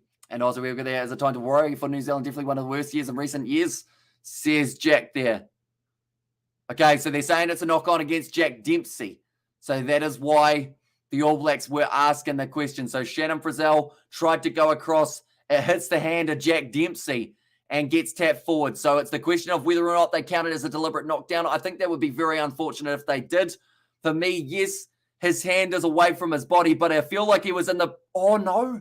From that angle, it looks like he stretched out a little bit before going for the tackle. This is a massive moment in the game because I think I heard them just mention a yellow card for Jack Dempsey. That would be a massive match-changing moment. And also, we're hearing you commentating when we are at the 5 meter line, giving me goosebumps, says Ali. Okay, penalty. Oh, it's going to be a yellow card to Jack Dempsey. This is a match-changing moment, like I said. And the All Blacks, they're going to have the penalty 5 meters out from the line. New Zealand commentator says Nate. And also we have got there Go Scotland Go, says Gareth. Deliberate knock on against Jack Dempsey. And now New Zealand, all of a sudden, are $1.22 favourites to Scotland's $5.50. What odds did you get them for, Maxi? Do let me know. Because I feel like maybe you might be able to cash in. And also Go Scotland Go, says Gareth. And then also back to Boxing Jack. And also now come on, rest no yellow and fish. Just chill and enjoy. Says Gareth, and also go the All Blacks, and okay, try under the post with the conversion, please, says Novmum. So a couple of changes being made. Johnny Gray now out there. Oh, actually 3 changes being made for Scotland. But Rory Sutherland, that is what actually stopped the game initially for the relatively serious injury, and it looks like his knee is absolutely buggered at the moment. But Ben White out there on the field, Johnny Gray, and also Mark Bennett has made his way out there. Run them off their feet, says Fabian, and come on the All Blacks, our Oceania brothers. And appreciate huge, and 'tis a brilliant game though, whatever, says Slow Finger. Right. Scrum option called by New Zealand. Sitting 5 meters out from the line. The amount of change in this All Black side since making those changes is pretty much black and white. We're seeing TJ Perenara go out there and really increase the tempo for the ABs. Rico Ioane's been pretty solid since making his way out there. Frizzell has been getting involved. Feel like the All Blacks should have made the changes a bit earlier, maybe. Cody Taylor as well, and the front row replacements of Bauer and Null have been impressive. TJ Perenara just about to put this ball into the scrum. It's off the back. Artie Savia gives it off to Geordie Barrett. He's close to the line, only inches short of getting over. Brilliant defence from Scotland. Now Frizzell breaks round the side. Still just short. Scotland have been told to stay on the line. Now Scott Barrett. Does he get over the line? There goes Scooter, and he's flattened out over the try line. All Blacks score, and they will now be 1 point down in this game with a kick to come. Ever thought of going to Colombia? I do sometimes look like a Colombian drug dealer when I have just my mustache, and my license is a testament to that. But, no, I might not go to Colombia. I might end up with a job, and I wouldn't want that. But just short of line, Geordie Barrett. Then Scott Barrett, he had the chance. He waited for his opportunity and then went in. And also he's using a misspelled name like mine, says Gareth. And also we get the East New Zealand get in, says Birdie V. And now Geordie Barrett kicks straight out in front, has got it over, and now New Zealand find themselves 24 points to 23 in front. Now the thing is for me, this next 10 minutes is crucial for the All Blacks. They need at least one more try. And we can go to sleep for 70 minutes and still win the game in 10 minutes, says Lewis. And also the whitest Colombian, says Wolfsong. And do it, ABs. And also I've still got to watch the Grand Prix. Yes. Max Verstappen, and the change is just noticeable. That's what we need, being consistent with the same team with only a minor change and not resetting the lineup like what Fozzie does. And okay, another try, please, ABs, don't let the Scots get another or get any more tries, says Novmum. And from Sri Lanka, Sheehan has said, go the All Blacks. Nicely taken by Mark Talia off to Anton Leonard-Brown. And now with 13 minutes left in the contest, it's going to be TJ Perenara told to use it. He puts the kick up high once again. Mark Talia will be looking to contest. It's going to bounce back onto the side of the ABs, or is it? No, Perenara has a little knock on, and now Scotland will have themselves a scrum fair. What is happening to the ABs? Gone soft or what? Says Mike. I think it's down to, yes, the penalty count is huge for them. That is one factor. But another factor is the selections are just not right at the moment. You know, you can't change a whole backline and expect for them to gel up against a world-class side like Scotland in 1 second. You've got to make sure you're building up chemistry, building your combination. Position in the last 10 minutes, 86% in favour of New Zealand. And damn, Italy upset Wallabies. Now we're going to see Scotland do something, says just literal guy. And come on, Scotland, keep it interesting, says Wolfson. But with the man disadvantage for the Scottish, Before New Zealand scored themselves the try, I believe Scotland found themselves as $5.50 underdogs. Now they are $4.60 underdogs. So I think I was wrong with that statement. That's not too bad for Scotland's odds at the moment. And also, there's going to be a long 13 minutes, says Novmum. Now, it's not a very steady scrum at all. Referee's going to ask for a reset. And if the ABs lose, we should pull a Springbok, blame the ref, says Keith. And there's, although they've had a lot of handling errors throughout this match as well, of course, for the All Blacks. So that will be something that they look at, not just the penalty count, although their penalty count has been huge in this contest. Go, the All Blacks shut them down, and let's go catch up with the All Blacks, says Wizard. And 80 likes, smash that like button and subscribe if you're new. You heard the man. If you haven't already, be sure to leave a like and subscribe. We are currently only 20 likes away from hitting the 100. So let's see whether or not we can get to that 100 likes for the end of this live stream. We are also only 10 subscribers away from 19,700. So be sure to hit that subscribe button. If you earn $3, says Maxi, that'll be good money if they are able to pull it off for you. I think you probably got them at one of the highest odds, and anybody got a stream for this game. Amazon Prime is your best bet. You can get yourself a free trial and then watch all of the games live on there. And now, another big push penalty for the All Blacks at scrum time. That is a game-changing moment once again. I've had about 17 game-changing moments for this match. Keep it tight, keep discipline, immaculate. Keeping their 50, do not kick to Russell or Hogg at all costs. And hey, aren't New Zealand part of Scotland? Says Mike. And also, ABs will deserve the win when they score again, says Randolph. And Scotland being robbed, says Master Mel. And also, where do Will Rugby get these idiot referees? Deliberate knock on yellow, says X there. And cheers, mate, says Mark Keegan. No worries at all. That one's gone into touch. I believe it is Amazon Prime, isn't it? Just to confirm, it's something to do with Amazon, I believe. Hopefully I haven't given you the wrong one. An All Blacks game will lift now, says Lennon. And with the man advantage, Jack Dempsey in the bin for another 10 minutes now in this contest. Cody Taylor throws the ball into the back, taken by Frizzell. Now Papali has it at the back, gives it off to Mark Delia. His Blues teammate crashes straight at Finn Russell, who's been able to make the tackle. Now Scott Barrett, the last try scorer for the Kiwis. 10 minutes left in this contest. Leonard Brown passes back to Bowden Barrett. Almost got shut down early by Finn Russell. His defense is very good, Finn Russell. Always in the right place at the right time, just around the side of the breakdown. And blame the ref for rugby. That are the Irish in that order, says Gareth. And then, of course, Pat Cummins is the next man after that you add in to the list. Rico Ioane has the carry. Perenata now goes back across to Bauer. Barrett. Taylor now. And the fact that the All Blacks are getting this ball to move a lot more crisp. Bowden's gone for a kick. Why would he do that? It's gone straight into the hands of Stuart Hogg, and he's given up possession there. Bowden Barrett, get that man off the field and give Pera Feta the last 10. Now, going to be inside of their own 22 here for Scotland. Jamie Ritchie drives a little bit further forward. How many Barretts are playing? They've got 3, but only 2 should be out there on the field at the moment. And an Italy last game, Master Mel. And also, since we've seen South Africa play 2 games already, who do you think will take it against England, says Luke? For me, at the moment, I mean, you'd almost say England's got a bit of momentum just because South Africa haven't won themselves a game, but we still have to see South Africa versus Italy, which I think could tell us quite a bit of information. Ashman now making his way out onto the field. That is going to be for the number 2. And also, we have their grandstand has live feed, says Exeb, and also how has Russell been compared to Barrett? Much better. His kicking has actually been good. Finn Russell, so that is something to look at. And Barrett been kicking away all games, says Craig, and also go to the AB, says Lizette. Now, it's going to be the line out for New Zealand, and Cody Taylor will be the man who throws it. We are 2 subscribers short now of that 19,700, ladies and gentlemen. So if you are new, be sure to hit that subscribe button. It is hugely appreciated. And Bodie playing bad. He has had an awful game, Bowden Barrett. I'm trying to think of things he's done well. He might have had like 1 good pass.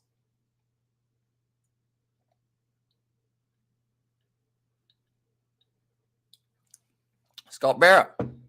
Looks like he has got a blood bin, and he's going to have to go off the field now to get that one dealt with. So I believe that will now be Tupavati making his way out onto the field. Do not kick to Hogg or Russell. Bowden Barrett, you know better, says Tim. And also we have got there, what's the attendance? I want to say it would be a pretty much packed out crowd for this one. He tackled himself at one stage. That is true. He ankle tapped himself. Now 9 minutes left in this match. New Zealand with a bit of a lead. And by a bit, I mean literally a bit. 1 point difference between the two sides. Bowden Barrett flat ball to Anton Leonard Brown up to the halfway line. Good tackle made by Finn Russell and Tui Palotu. Now Vai goes back across to Savia. Room on the outside, almost going straight through. Gives it off to Rico Ioane. Now driving at Tui Palotu, who has to make another tackle there. Perenara, 40 metres out from the line. Bowden Barrett, short ball to Papali'i.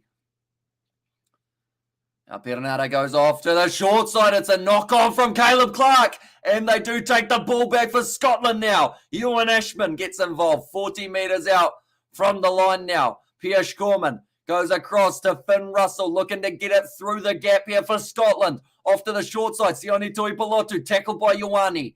Another player who hasn't played well. That is certainly Caleb Clark. Throughout this game, Pierce Corman still on the field. And that is due to the injury of Rory Sutherland. He found himself going back out onto the field. Anton Leonard-Brown with a big shot there. Rush defence on Mark Bennett to be able to shut him down. Still for Scotland inside of their own half. Pierce Corman, short ball. Now off to Matt Fagerson. Crashes into Whitelock, who just narrowly was able to roll out of that breakdown.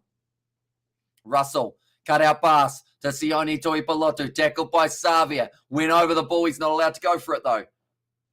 And also, I understand he hasn't played 10 for a while. Why didn't the coach consider that, says Patron's Club? Yeah, that's the thing. Having your number 15 go to number 10 and having your number 12 go to number 15 was never going to work effectively in that short little bit of time. And also, Hogger, Russell Hamish, who was your man of the match. I'd say Stuart Hogg's right up there. He's been brilliant in this game. Caleb Clark actually catches something, gives it off to Bowden Barrett. He hasn't kicked it for once as well. I feel like we're just firing mini shots at a couple of the players for the All Blacks that haven't done too well. Now George Bauer inside ball to his Crusaders teammate Fletcher Null. That will be almost a penalty. No, he just managed to get out of there. Geordie Barrett now around the side, 40 metres out, penalty to the All Blacks. And come on, the All Blacks. And also we have got the laughing faces from Patreon's Club. And also we have got, and yeah, All Blacks, come on, says Valerie. And Ayo Caleb, says Sheehan. And come on, Scotland, says Master Mel there as well. So that is going to be the penalty for New Zealand. They've got 1 minute 30 left of the guards that shoot him up, bro, says Paulie B. Right, when is he going off the field? What's the actual time? It is currently 73 minutes, 23 seconds. Anyone who is new, be sure to leave a like and subscribe. We are closing in on that 19,700. So if you haven't already, be sure to hit that subscribe button. It is hugely appreciated. And actually catches something, says Fluffy. And there as well. Yeah, him and Clark have not played well throughout this matchup. They are probably two players. Normally, I find it hard to pick players who play extremely badly, but those two for me in this game they have ticked the wrong boxes, I guess you could say. And also, we have got there how much longer we got on the clock. So currently, another 6.5 minutes left, which Barrett has had a good game. I'd say Geordie hasn't been terrible. Scott Barrett, probably the best of the three Barretts, though. Bowden Barrett has been kicking away possession aimlessly for years now. And also, we have got there, can you refresh the scoreboard? There we go. Is now up there. And also loving these mini shots, says Patrick. Nicely taken by Shannon Frizzell. Now they're looking to get this rolling more going forward here for the All Blacks. Slowly creeping towards the 22, although TJ Perenara now takes it away. Gives it off to Anton Leonard-Brown. Runs a hard at the line. Great tackle made by Finn Russell. His defence, if I had to pick out of him or Stuart Hogg for man of the match, I'd say that's his defence. Does help him out big time. Now Perenara short side. Off to Frizzell. Not a lot of space, but brilliant strength from the Highlanders representative to be able to stay inside of the field of play. Clark goes across to Bauer. Fletcher Null joins that breakdown. Perenara now. If the All Blacks can score now, could be the game. Definitely if they can convert it. 5 phases in. Now Perenara once again goes off to the left-hand side. You can hear the Scottish chants around Murrayfield. Vai gives it to Perenara now. Bauer goes a little bit further forward. 10 metres out from the line now. Just waiting for that opportunity to break a tackle. Stuart Hogg once again tries to get over that breakdown and win the turnover. He doesn't get it. Now Papali'i. Another good, solid tackle made by Scotland. And I have to say, you can tell that they are very, I guess you could say, oh, it's an offload. Mark D'Elia now in the call. Oh, he might have dropped it. No, he thinks he scored it. What I was about to say is, Scotland, you can tell they're very confident in their defence because Stuart Hogg is willing to join those breakdowns and try and get the turnover. But the difference is, in that case, they didn't have the numbers out wide. And Mark D'Elia has said he scored the try. I thought he might have dropped it, but I think it was more of the case of he ended up putting it down and then it bounced back up. And that could be the try that wins them the game there, the All Blacks. 75 minutes through. Shannon Frizzell, he went down the wing. He just managed to keep himself in the field of play. I think the All Blacks have worked out the best way of scoring tries is to leave Barrett out of it. And then Mark Talia goes in the corner, scores the try. Will Artie do it? Says Nate. Mark Talia. Yeah. Slams the ball down over the line. They're just showing the replay in super slow motion. Yeah. He has forced it down. The crowd is saying he hasn't. Okay, the crowd aren't happy. But I think there was the downward pressure. The moment they are showing Jeff Wilson, crowd were booing. But of course they were booing for something else other than him. So he kind of said it wasn't me. And in New Zealand, Hamish told you New Zealand will come back in the second half. Now Geordie Barrett from the touchline to try and line up this kick and try and give them the lead by just a few more. Geordie Barrett, he's nailed it. It's gone over New Zealand, now leading by 8, and the score is 31 points to 23. Now, before the game, my score prediction was 34 points to 20 in favour of the All Blacks. We're not actually a mile off that now. And told you so. 2 tries in game over, says Randolph, and why all the AB supporters happy. This is the last game to get rid of Fozzie, says Gareth. And then South Africa in there representing all countries, says Nathan Clutch, says Cracker, and also game set match, says Fabian. So yeah, that yellow card of Jack Dempsey certainly changed the momentum of this contest. 3.5 minutes left. Anyone who is new, be sure to hit that subscribe button. We are going to be back next week with the game for the All Blacks up against the English. That is an absolutely huge clash. We will be covering that on the channel alongside South Africa, Italy. Next game for Scotland's up against Argentina. That will be taken next week. Good kick from TJ Perenara, close to the touchline, but Finn Russell stops it from being a 50-22. Now Stuart Hogg looking like he's going to try and run this one back rather than kicking. A risky tactic, but at this stage of the match, Scotland don't really have a choice. Now Chris Harris, nice run forward. Player who really hasn't had the ball enough. In fact, that might not have even been Chris Harris. I think he's gone off the field. That it was instead actually Mark Bennett and told the people to put the money on. Says Maxie, you did indeed. And you will be a very happy man. Oh, it's kicked downfield from Scotland. Great work from Darcy Graham. Was he taken out by Caleb Clark? The crowd are, of course, going to be booing it. There might have been a little bit of a trip there from Clark. Now taken down. Tackle release. Counter ruck from Scotland. Caleb Clark's just lying all over that ball. But they're going to say he's all right. It's almost going to be counted. Yes, he's playing the ball on the ground as well. Caleb Clark has had an absolute shocker in that breakdown and somehow has got away without giving away the penalty. Now Mark Talia goes forward. Another step. Finds the offload to Dalton Papali'i. Now 2 minutes left on the clock. Bravo, Scotland playing like winners. Thanks for the awesome commentary. Kiwi Lads Rock, says Ruth. And there's all we do. Appreciate it a lot. Now Cody Taylor. It's it up. TJ Perenara. Puts it back into the pocket. Bowden Barrett. This is one of those times that the kick from him will be useful.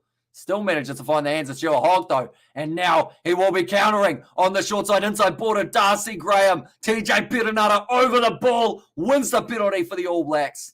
And that could be just enough time to secure the game.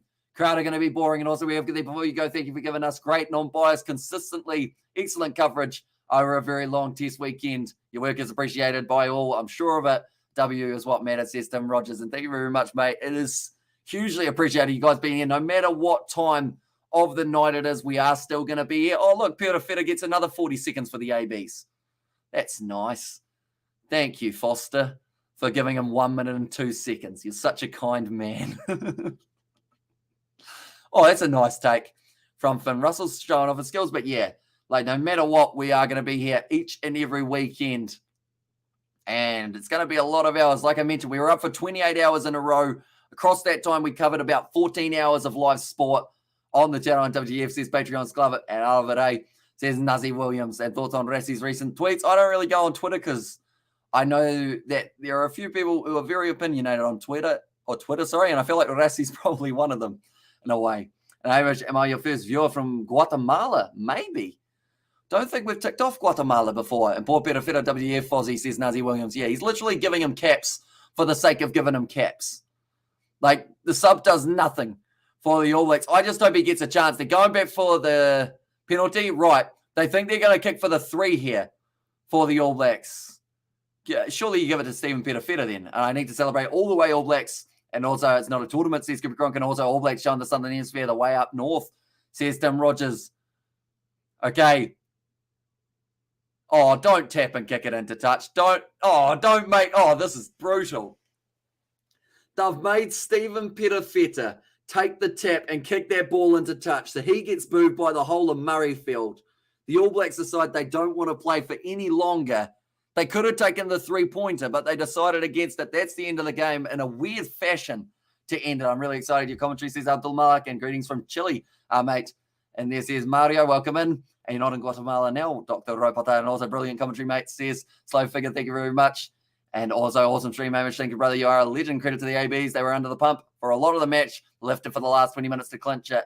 And also terrible refereeing. New Zealand must feel disgusted with themselves, says Moonstone. Yeah, given away about 17 penalties throughout their match. Cheers, Hamish. Appreciated. And also we have got there the laughing from Fergus. And Argentina is also a Southern team.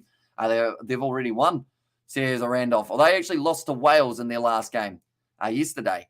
And also saving themselves for Blightly. And poor dude says, Paulie B, yeah, if it wasn't bad enough that he gets 1 minute and 2 seconds, now he has to kick it into touch to end the game as well.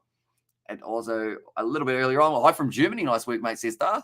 Thank you very much for tuning in. And also, if the All Blacks says it was with a big smiley face at the end, and TJ won us the game. I think the bench definitely put in the effort to change that momentum. And if it doesn't tell you what you need to know about selection-wise for the All Black selectors, I don't know what will.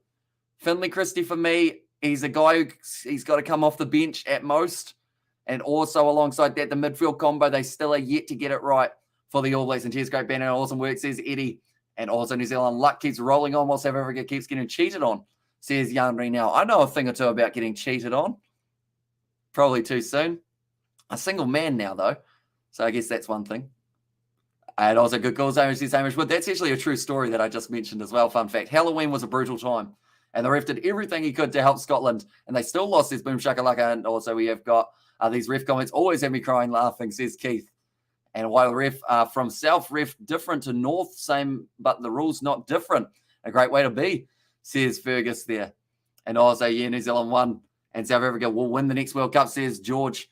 And no, you don't. New Zealand never gets cheated on, says Moonstone. And the Bachelor Life, says Fergus, yeah. And I mean, to be fair, the hours that I keep doing YouTube and everything, probably the easier approach as our ref came through, says Maniac, and also she's for the streets too, says Nazi Williams.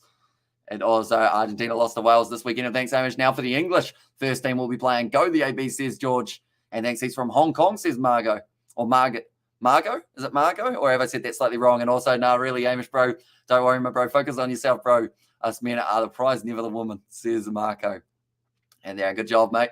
Says Al Bundy's. And who won? It was the All Blacks in the end. Were able to get themselves to win 31 points to 23 at the end of this contest. So Scotland, they scored 23 unanswered points. They had themselves up 23 points to 14. And then the All Blacks came back to score about that same amount of unanswered points, or a little bit less, to be fair, to make their way back into the contest. The substitutions were game changers. It's clear who needs to be our first choice midfield, but Fozzie is in love with Havili. And who won, says Mikel? The All Blacks. New Zealand able to get themselves the win, and the Barbars are the Northern Hemisphere team in that matchup, says Salvatore, and they did very well to get themselves the win over the All Blacks 15 as well, and that slightly earlier game. I mean, the commentators, or currently in the talk show, they're saying about how New Zealand, they didn't play their best team because they didn't have Aaron Smith and Richie Mo'unga. Still doesn't excuse giving away 17 penalties in a contest. They need to really make sure that they work on that. Shout out to Samoa, the daddy of England, says Senpai. And they're going to be playing up against Australia in the final next week, which is going to be absolutely awesome to see. And we will be covering that one on the channel as well. Thanks, Hamish. Good job, love it, man. Up the ABs from Fiji, says Joseph. And we now know who the ABs starting 10, 12, and 13 are. And it is not today's starters. And have a good sleep, Hamish. Watch some cricket, says Slowfinger. And Springboks are way too one-dimensional, and they know it, says George. And can't wait to hear your picks for the England game this week. There's going to be some pretty certainties, I guess you could say, for ourselves. A New Zealand commentator, Nisbo, shocking, says Nate. And there as well. But nonetheless, anyone who hasn't already, be sure to hit that subscribe button so that you are notified of when we are going to be live for the next one. Thanks for your dedication. 10:15 a.m. Sunday morning here in Arkansas in the USA. And cheers to you, says Kerman. And the chat, well done, New Zealand. Get ready for the battle with the Britain. Next game against the English. Looking forward from SB says Donolo there, and also Samantha Kane. It sounds like our neighbourhood dominatrix, I should say, from Fluffy. While we sit with injury, says Nate, and the Scottish continue their dream of beating the All Blacks. Yeah, like I mentioned, it's actually quite sad because the time that I mentioned it, they were still in the lead by quite a while or quite a margin. And I said at 60 minutes, I was like, no matter what happens, win or lose in this game, Scotland have played like a side who deserved to win it. And unfortunately, the All Blacks just played like a side who knew how to win it in the last 20 minutes. I think that's the big difference. A good man and a good woman will find one another eventually. You'll be the one with the right one, Hamish. Enjoy your break, man, says Tim Rogers in there as well. And thanks again for your usual great commentary, and I hope you have a good sleep, says Cindy. And thanks, mate. When my cable sucks, you're a lifesaver, says Ryan. And thanks, man. Good stuff, says Steve. And thanks, brother, says Patrick in there as well. But thank you all very much for being here, not just for this game, but throughout this whole weekend. It has been a long one. We have probably covered about at least 10 games. No, maybe not 10. It's a few, though. I could count it on my fingers. It's probably been about 8 over the last 24 or so hours, though. And I wouldn't change a thing. It's been a lot of fun. And also great host, Amy says Randolph and win for the Southern Hemisphere. AB's only start playing in the last 10 minutes and when they should have been on the whole game, says Senpai. Yeah, the first 10 and the last 10 minutes of a game seem to be when the All Blacks get most of their points. And awesome, bro, says Maxi. And there as well. But I do thank you all very much for tuning in. I hope you do enjoy the rest of your day/night, depending on where you are in the world. For you Kiwis, I hope you do manage to get yourself a few hours of sleep before you do have to get up and get into another, hopefully, sunny day. It's supposed to rain here, sadly. A bit of a shame. And we'll start lobbying Sky TV to get you over to France, says Patrick there, and get some sleep, brother, says Bertie V. And also cheers, Hamish, and cheers, mate, from Paulie B. And congrats to the Black Ferns. Exactly right, beating England in that final by that narrow margin. Great win for the Black Ferns. So thank you all very much for tuning in. If you did enjoy, be sure to leave a like and subscribe to the channel. And I will see you all for the next one.